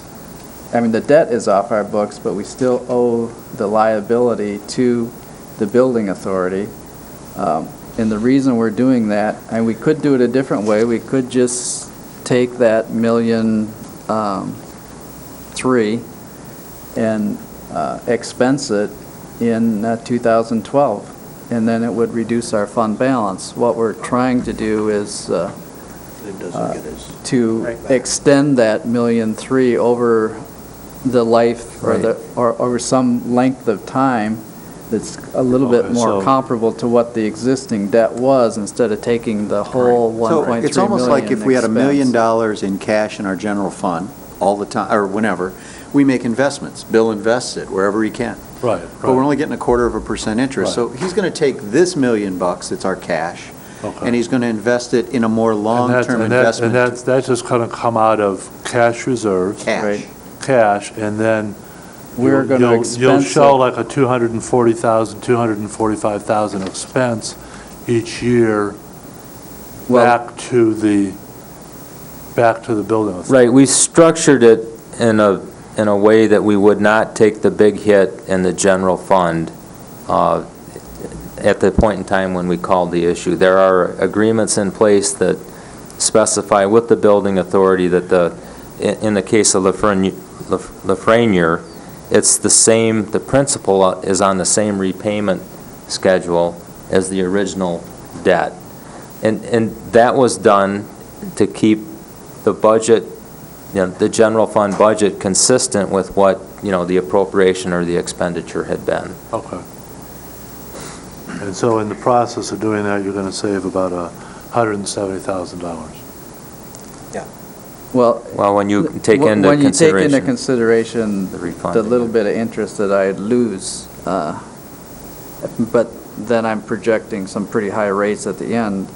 Oh, I see, I'm cutting okay. that savings down to 87,000. Oh, I see, all right. So I have to go all the way to the bottom. Yeah. But that's a very conservative number. Okay, Commissioner Lundquist. When we start looking at calling bonds and we start looking at the total dollars of reissuing bonds, what are we looking at, like $8 million to reissue? Is that what you're looking at? Are you asking for the total or the cost to do the? Total.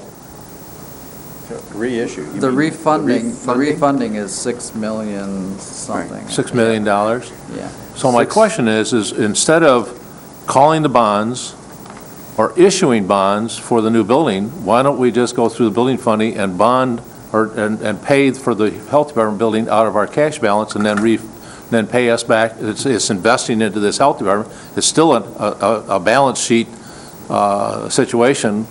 And then we save. In the general fund, we don't have that much cash. Yeah, we have our capacity is limited to our available fund balance. And because of what we've done with Lafreniere already, and also we've helped East Bay. Right. We've done some Board of Public Works issues as well. We're with what we're doing here, we're approaching that I was balance just trying to figure capacity. out, rather than paying bond counsel for money and all that kind of stuff. In my mind, this is not the most lucrative option. This is not the one that saves the most money or gets these things retired in the fastest timeline. But based on comments I heard from commissioners, we came back with a proposal that is more foolproof, that is, doesn't touch the tax delinquent fund. But I'm going to tell you right now, I believe that's a better option. It's a more creative option. It saves more money and it pays us off faster. But we had to propose something to you that we felt you would be comfortable with, and this is what we were able to come up with. It takes longer to pay it back, but it preserves the tax delinquent fund. Commissioner Inman? Well, and then Henschel. Just to, might as well do confession time that, basically this is, with my years of experience in the finance business and the banking business and taking a look at preservation of cash, preservation of liquidity, especially in a time where revenues are shrinking and we have been operating on some portion of fund balance. My comfort level moving forward, as I discussed with staff, was fairly in line with what they have presented today. And I think we balance out the additional interest versus future risk in terms of higher interest rates on advances off the delinquent tax fund. And, I feel fairly strongly that commissioners over the past 20 to 25 years have dedicated year by year the ability to have a fully funded delinquent tax fund and also build a fund balance of 18 to 20% in addition. And I think that that foundation has given us the strength, the financial strength that the market, Moody's and Standard & Poor's has looked at in terms of our bond rating and our ability to do projects. And again, based on our overall balance sheet, we do have the ability and the comfort level to take on this debt for a longer period of time. That doesn't necessarily mean that in the future we can't come up with something like the sale of the Garfield building or other types of things that the board can do to shorten that term up. But I think this is the safest play, both from a bond rating standpoint and from a cash flow liquidity standpoint for this board to make. And if it would be appropriate, I would make a motion at this time that we approve the staff recommendation for the financing plan of the Health Department building on Lafreniere Road, which includes a $500,000 contribution from the Health Department fund balance, amortizing the new loan on the new Health Department building for a 25-year amortization, that we call the bond on the Woodmere building and pay that off with cash. We refinance on May of 2012 the Hall of Justice debt and re-amortize that out to lower the debt service. And we rely as well on the Dental North lease payments that have been agreed to, and that we move forward upon the completion of the sale, or the completion of construction, the sale of the Health Department building on Garfield, which this board will at that point in time decide how to appropriate the proceeds of the sale. Support that. I have a motion by Inman, supported by Fleece. Commissioner Henschel. Thank you. Bill, what if we didn't build the health department and we did all this other stuff anyway? What does that do for cash flow? Well, if you didn't build the health building, we'd still recommend that you do these items And what would the on May effect, what would the 1st. positive effect on cash flow be if we did that? Well, we probably wouldn't restructure the debt because we're able to make those payments as they are currently. Okay. So we would be expensing that debt over a shorter period of time. The cash is still going to be. Cash is the cash. Cash is going to be gone. On the call. On the call, on the day of the call. So, but definitely, I would recommend that we do that call and that we do the courthouse refunding, regardless of if we're going to build the health building or not. Yeah, and I The asked reason that- we were using these was to try to show that by doing this and restructuring the existing debt that we have, that the health department could fully fund their share of this 25-year bond issue, and the resulting loss of revenue in the general fund could be incorporated through But this Bill, the restructuring. question is, if we do the refunding and we bought the debt, I think what Commissioner's asking is, how much debt payment would that free up that helps our budget in future years if we don't build the health building? Obviously, the payment would go down annually on the refunding of the courthouse debt. Yeah, that would definitely free up. That's what he's asking. Well, it would free up the Yes. $20,000 a year, basically, is on the refunding. What we're saving on the Woodmere is interest costs versus what the interest rate that I'm earning on the funds that I currently have. So, Okay, Dennis, we asked you and the staff to come up with a good way to do this, and it's commendable. I think we really have two issues we're looking at here. One is, what can we do to help cash flow, and you've come up with that, and the other issue is, can we save enough to justify building a new building in the times we're in? I guess what I'm the reason I'm asking these is, if we were to hold off, might it help cash flow in future years when things are tough, so we're not laying off people like we have been? Just wanted to look at that. I'm not saying I'm one way or the other. I think it's fair to say that it will free up some money. But this may sound trite, I don't mean it to, but, $50,000 or $75,000 over the course of an annual budget of, $39 million, it's really not that much money, So I would say that's not a reason to preclude building this building. Because we look at those things regularly anyway. We just got done paying off the old health building early and those kinds of things. So I wouldn't say that's enough reason. But you are right. If we were, every opportunity we have to be aggressive about going back and refunding these things, cutting our debt, that's freeing up general fund money that can help support budgets in the future. Herb?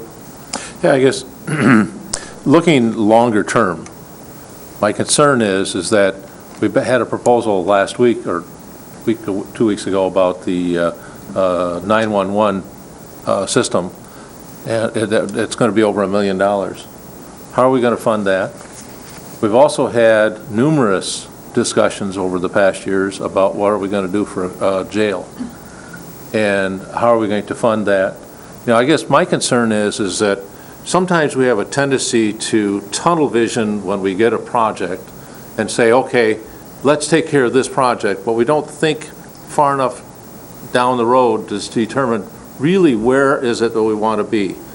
What are our actual needs going to be in our community? This health department, I think, is probably one of the high priorities, but how does it affect what we have to do in the future for all of our other building projects that we have to put on? Jason? Fred, what do we get from Northern Dental right now, yearly?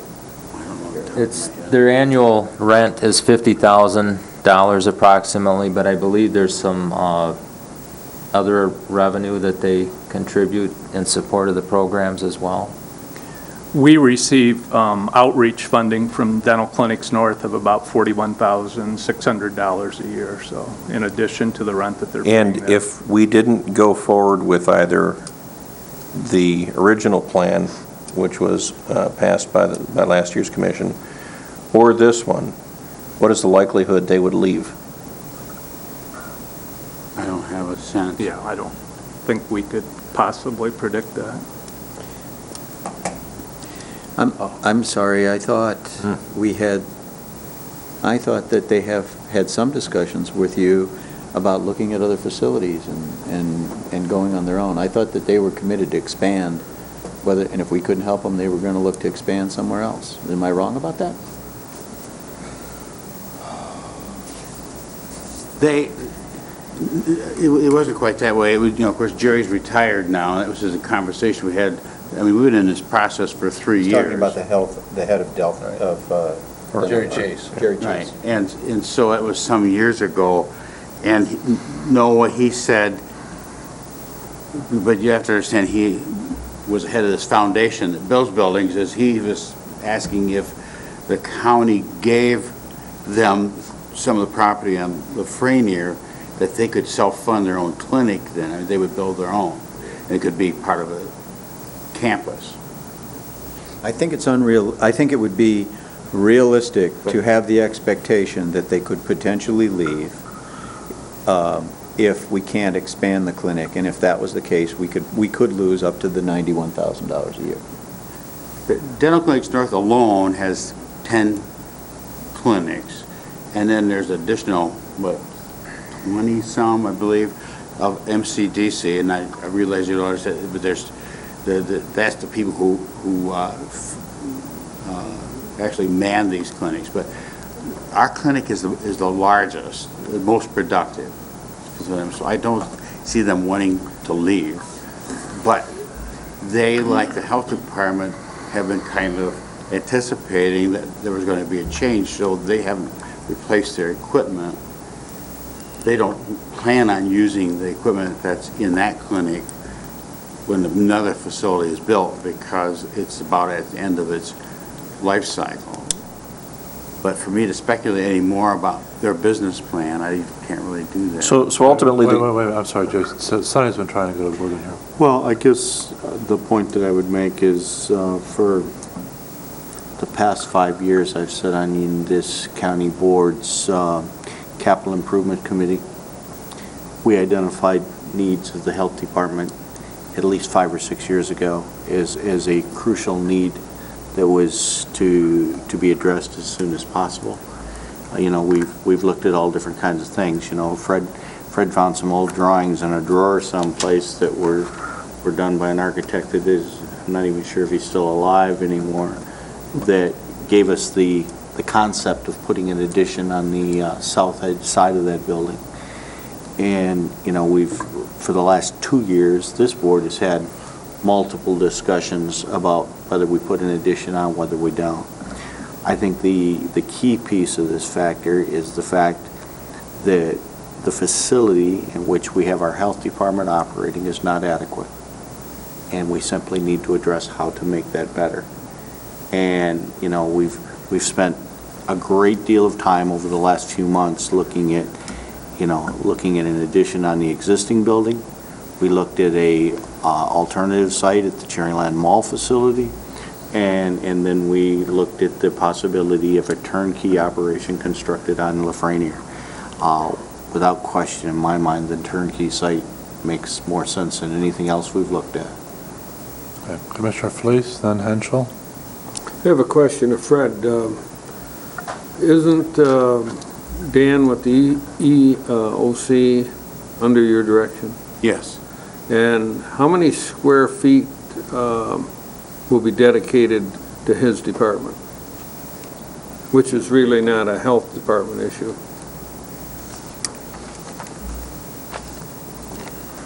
Did you get that? I was going to say, Ray's back there digging. 40 what, Ray? 4,051 square feet. Are we receiving any funds from the EOC to perhaps help us with our cost on this building? No. Dan applied for a grant, if that's what you mean, to the state who gets federal funds, and they didn't receive anything. Otherwise, when emergency management was moved over, there was no EOC per se. And so part of the initiative here was to provide an emergency operations center, so there'd be a space for that. So this is kind of above and beyond the health department, this 4,000 square feet. Now, Sonny was talking about some of the past things we've looked at. And if my memory serves me correctly, emergency management or EOC had some funds for a generator, I think, that were expended for a generator. Right. And almost to the tune of what, 100,000 or? Close to that. And we did purchase that generator? Yes. And that, if we build this building, that generator will be for the whole building? Correct. We got a size for the whole building when we applied for the grant. That generator will go with the new facility.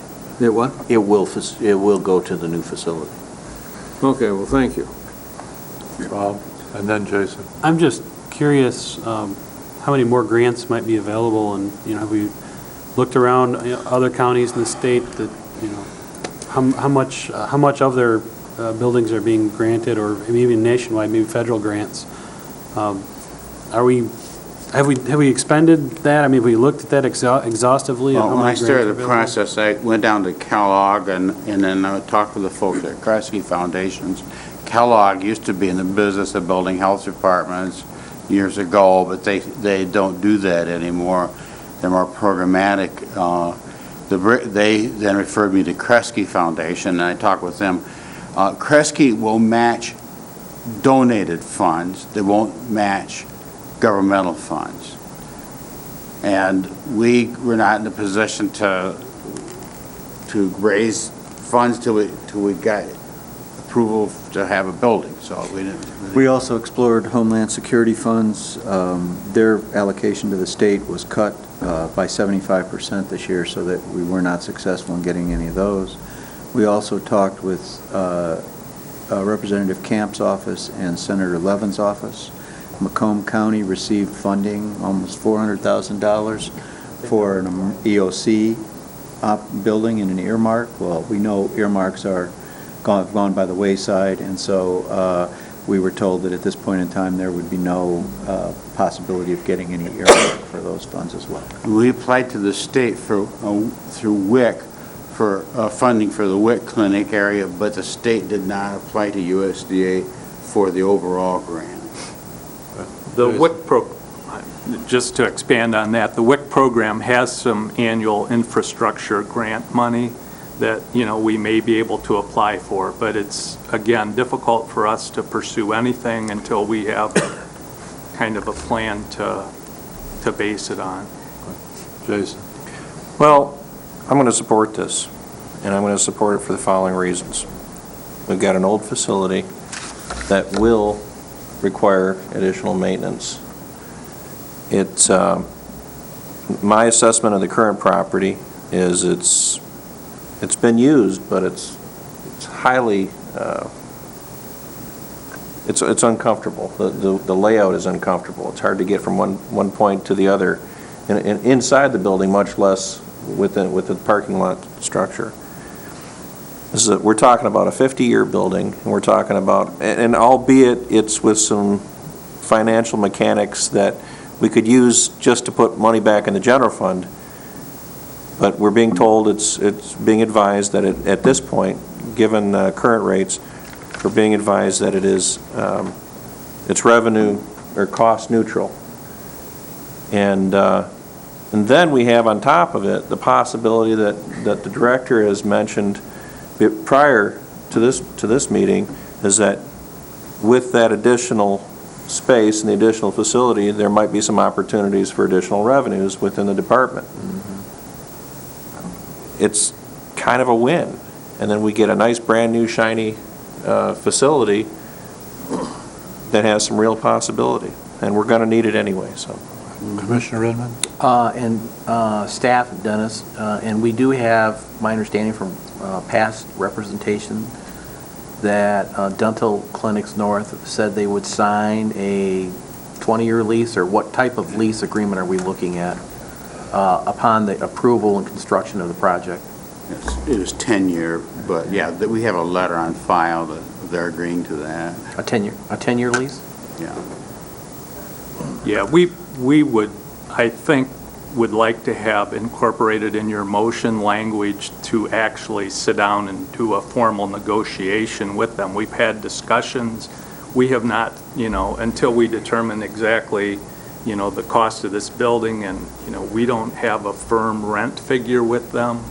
We know approximately. I would be happy to amend my motion that, with the recommendation of the structure, that we also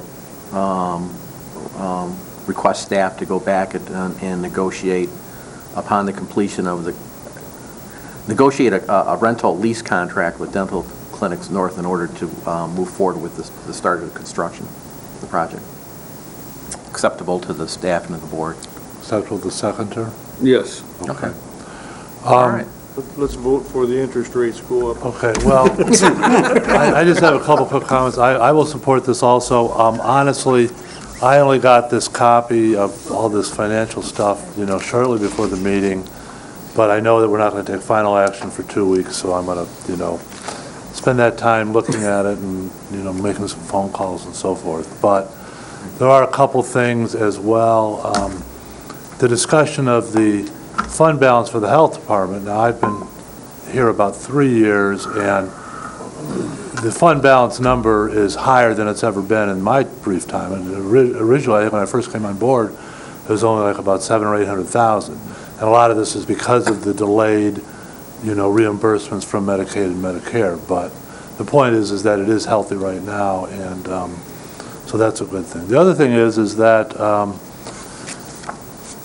we have already allocated, in next year's budget, the final road bond payment of $438,000 is allocated, and that is coming out of the tax revolving fund, but already in the capital improvement fund are the payments for, well, this year has obviously been made. The payments for next year is already in there, and then the payment for the year after, which is the final payment, will come out in next year's budget. So basically, starting in 2013, there's an extra $438,000, free and clear of our regular obligations. So anyway, with that, I think I will ask for a roll call vote.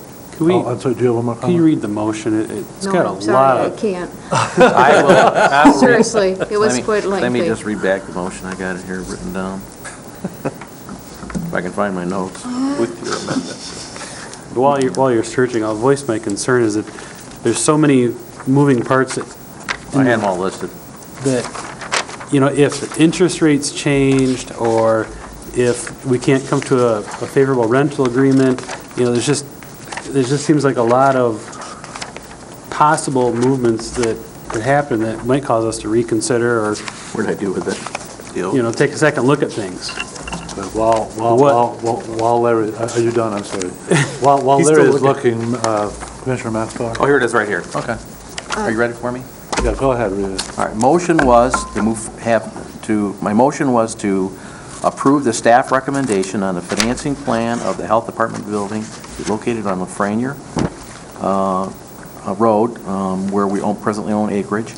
The Health Department would contribute $500,000 from their fund balance. The new building, Health Department building, would be amortized over a 25-year amortization. On May of 2012, we would redeem and pay off the Woodmere bond.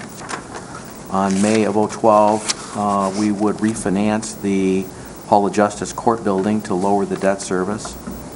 And we would negotiate a favorable lease acceptable to the administration and the Board of Commissioners from Dental Clinics North. And then upon completion of the construction of the project, we would place the Garfield building for sale. Okay. Chris? My recollection of how this started is, it was my understanding that we risked losing Dental Clinics North in that, as renters in that building. This has snowballed into an $8 million project in order to save $91,000 a year, in my opinion. I think Commissioner Lemkool's comments on we need to take a look at what our priorities are, is it a jail, et cetera, et cetera. I think we have to do that. I just think this is snowballed. And yeah, I'd like to have a new health department building too. But I also understand that we're going to need a new jail. And, what do we need more? I just, it won't come as any surprise. I'm voting no. Okay. Well, and again, one of the reasons I'm voting yes is that we are at a decision point of either fix up this old, rather inadequate buildings, put a lot of money into that, or whether we go out and spend more money, it's true, but we end up with something that truly meets not only our needs, but the needs of the residents of Grand Traverse County. So if okay, Dick? One little thing. My goal has always been to see a new jail. However, when you start talking about financing that, that's a different ballgame, because that'll be $35 to $40 million. So we've got to do what we can do when we can do it. Okay. Are we ready to vote? This is feasible. If I could just get a minor clarification, as I mentioned, all the things that might change. We pass this motion, what happens if one of those factors, I think there's like about 10 different factors in there, doesn't work, doesn't fit? Come back to the board. We just come back to the board and then rehash it out all over again? No, I don't think that's the case at all. You're going to have to, in the next week or two, award a contract to Hallmark Construction to begin work. Every building that I've ever done, there's always some level of risk at what the bonds will sell for. Now, I would say this, you need to get some kind of a strong indication that you've got a renter in dental clinics north. That's what I want to do. And we had commitments of that, and we actually talked about 2 10-year agreements, so I'm pretty comfortable we'll have that. But I can't promise you that interest rates are going to come in at the projected numbers. We tried to be conservative. You will control the interest rates on your part of it, but there is some unknowns in this, and basically it could mean $10,000 or $20,000 one way or another, and that's just a guess. If interest rates come in a little higher, as Commissioner Gilman said, or come in a little lower, that's just the risk that you'll have to take. And I would just tell you that this may not give you a level of comfort, and I understand that, but in a $39 million general fund budget, $10,000 or $20,000 one way or another, we're going to be able to work it out. Okay. All right. And is there any member of the public who wishes to comment on this issue? They forgot what it was. Okay. All right, by roll call, please. Commissioner Gilman, Yes. Fleece, Yes. Wheelock, Yes. Thomas. Yep. Maxbauer. No. Lemko, Yes. Inman, Yes. Henschel. No. Chairman Richardson. Yes, motion carries. All right, that will now bring us to, if I can find, any new business? No new business? This is opportunity for our second general public comment. If any member of the public wishes to make public comment at this time? Yes.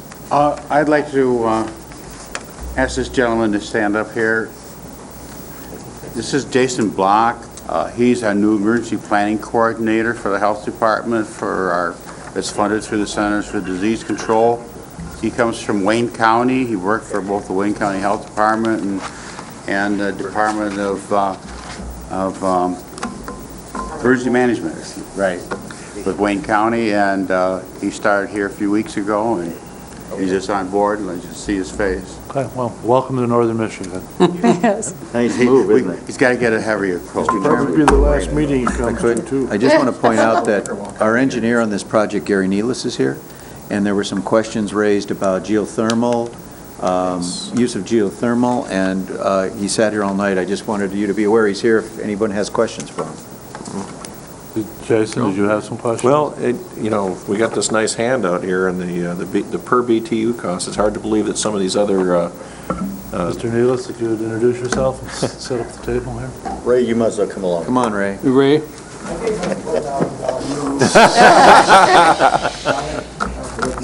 Actually, I would actually prefer to defer to. Yeah, I did get a copy. Gary Nealis Engineering. Ray Kendra, CWS Architects. If Commissioner Fleece. You got a copy of what I handed out tonight? Yes, he did. Yeah, Dennis gave me a copy about a half hour ago. Good.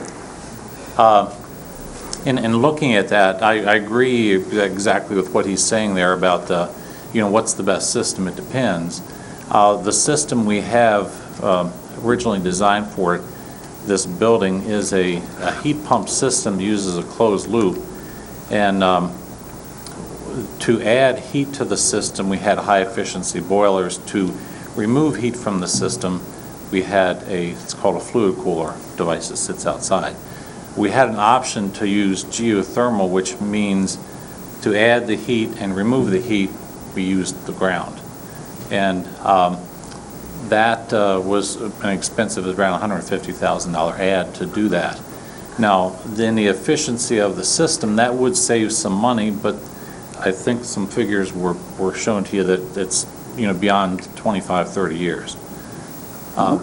Is functionally then the difference is this is still designed like a geothermal system, except it just uses an above ground heat exchange externally versus using the ground. Yes, well, one of the advantages of a heat pump system, especially in an office environment, is that in the west in the afternoon, if you may need some air conditioning, in the east you may need some heating on a day even like today, well, if the sun were to shine, and it kind of takes the heat out of one side and puts it into the other, so it operates extremely efficiently. We have several buildings. There's one up in Copper Ridge that has a computer center that the boiler is never operated. There's enough heat generated by the computer system that it actually adds enough heat to heat the rest of the office space. And we have done systems where our office is in the state hospital, the old state hospital building, and we have, to provide heat into this loop, we use boilers, high-efficiency boilers, to remove the heat. Since there was no space to put these towers, we actually use city water. We bring it in 45 degrees or so in the summer, and we dump it at 105. We actually add that much heat to it. So there's all kinds of different systems, and it is a little more efficient to do the geothermal with the closed loop, or, you know, with the loop in the ground or with wells, but it's very similar to buying a car now. If people say, yeah, it's a third the cost for energy, that's true, depends on what you're comparing it to. If you take a pickup truck and you're getting 12 miles a gallon, you can go get a very efficient car that gets 35 miles per gallon, or you can get an all-electric one that maybe gets 45. Well, we have that 35 mile per gallon vehicle in your system. We could go the 45, but the savings are, you know, it's just kind of like a car. The savings are not as great as what you're paying for. Thank you. Is that for me? I don't want to be too simple, but I don't want to, if you have technical questions, I can certainly answer Is that. the system you're proposing similar to the one that, or the same that Tom Darga has at Front Park? At 101 Park Street, we designed that system, and we have boilers that provide the heat into the loop, and it's the same kind of system inside the building. To remove the heat, again, we are landlocked there. There's no place and heat for a piece of equipment to remove the heat, and he didn't want it on the roof because he's got people decks up there. So we first started out, we were going to use the river water and then take the water out of the river and dump it back into the river. And we ran into months of approval and the trout people, and a lot of people didn't want to do that. A blue ribbon trout stream. So we said, okay, well, take it out of the river and dump it in the storm. And they said, no, you can't do that because that goes into the river. So, okay, we'll take city water and dump it into the storm. No. So we're actually taking city water. Oh, then we asked about drilling a well, and you can't do that in the city. And there's some contamination in that area. So we ended up using, for cooling, we use city water, and then we dump it into the sanitary, and it goes to the waste treatment plant. Which, but it's the system is almost identical except for that one little piece there. You know, I'm amazed that you couldn't have a well in the city of Traverse City. At that 101 Park Street, there was a plume from a past gas station that they were concerned if we pulled that water out, and then we would be spreading that contamination. So that's why we couldn't do it. I asked Bob Cole, I asked Bob Cole with the city, you know, You're right. why, because I know in Garfield Township, you can drill a well and you can run your sprinkler system off that. And I said, well, why can't you do that in the city? And he said there's way too much contamination all over the city. Well- And that's why they don't allow it. I Although have a there's- facility, a store in Cadillac, and I would say that Cadillac's level of pollution and fill far exceeds what Traverse City ever thought of having. And I obviously didn't want to use city water for a lot of Due to various the cost, reasons. yes. So I went to the health department, and they said, no, you can't have and so I got into a discussion with them, and a couple weeks later, they issued me a permit to drill a well in the city. The well cost me $5,200. We had to go deep, and they had an awful time. But that has worked really well down there. It's just like a pump and dump, you know. They cut my cost rate in half. Of course, that's a small building, but while I was out, I don't know if you had the opportunity to look at the second page here. I did look at that, and I have a tablet there. I went on the web to search for that building, and I couldn't find anything as far as the kind of system that is on that. Well, what they had illustrated on the wall, and this is a three-story building. It's 71,000 square feet. When you walk in the front door, the foyer, if you will, has a 50-foot ceiling.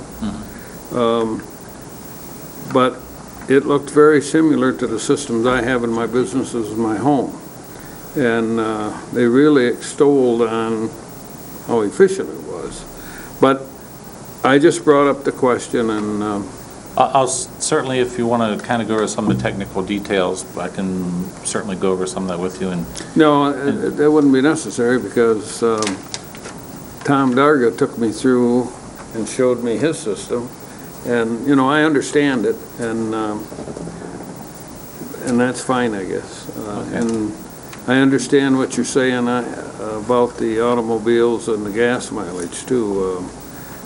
The money that you would expend, say, for... The last little percentage is too Right. expensive. Yeah, you can go so far and it's cost effective. But if you do have the opportunity,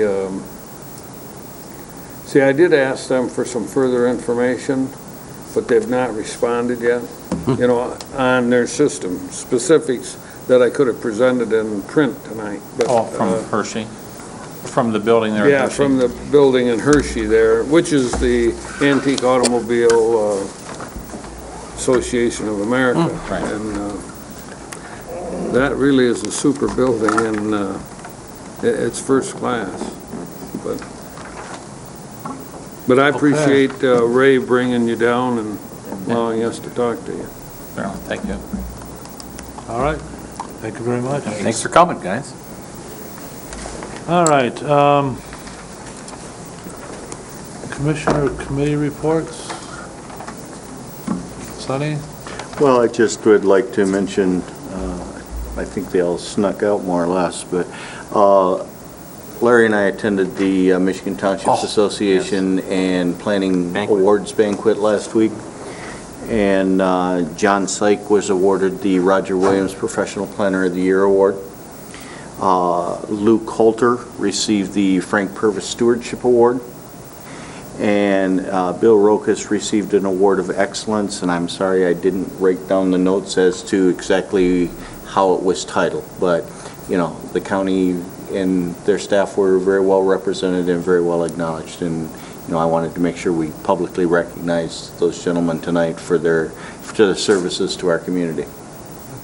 And if I could just second his comment, is that I've been going to those banquets for a long time, and it is a time for county representatives and the villages and the townships to come together and share best practices on development and planning and zoning and projects and those kinds of things.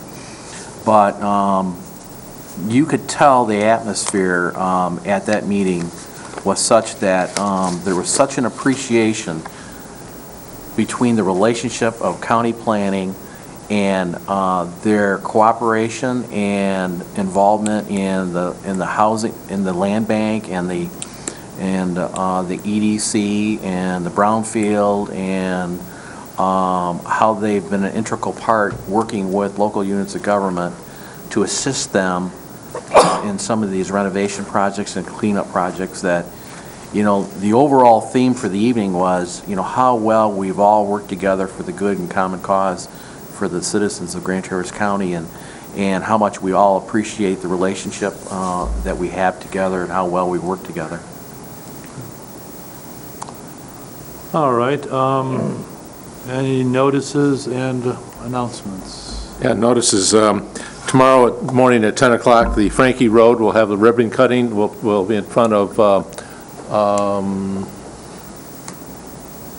trying to think of the name of the building. No, you did that, and I saw the notice too, and I'm drawing a blank also. So anyway. The new road, Herb? It's a new road going across from Myers across. Yeah, it's So it'll be at the building there. It's, at 1050 Silver Drive is the address. yeah, but it's the, oh boy, facility out of Grand Rapids that manages the old child clinic, the old child care clinic used to be there. So, and then also tomorrow at 2:30, the Benzie bus, transportation bus will be dedicated. The formal announcements will be at 3 o'clock, and the the dedication runs from 2:30 to 6:30. So those are two announcements that we got going for tomorrow. They have all the public. Any other announcements? Dennis, we have a closed session? Yes. Move for going into a closed session. You have to, For 1 minute. Okay, I have to a name motion the by reason Thomas, why. support by Fleece. 1 minute. For the purpose of? For the purpose of? Labor negotiations. Okay. By roll call, please. Commissioner Fleece, Yes. 1 minute. Wheelock, Yes, ma'am. Thomas, Yep. Max Bauer, Yes. Lemko, Yes. Inman, Yes. Henschel, Yes. Gilman, Yes. Chairman Richardson. Yes. And Dennis, can we, is it safe to assume that we will not be taking action afterward? That's correct. Okay, so for the public, we will be coming back just to basically come out of closed session, but no further activity is expected. I wish I could stop sneezing. I don't know what it is.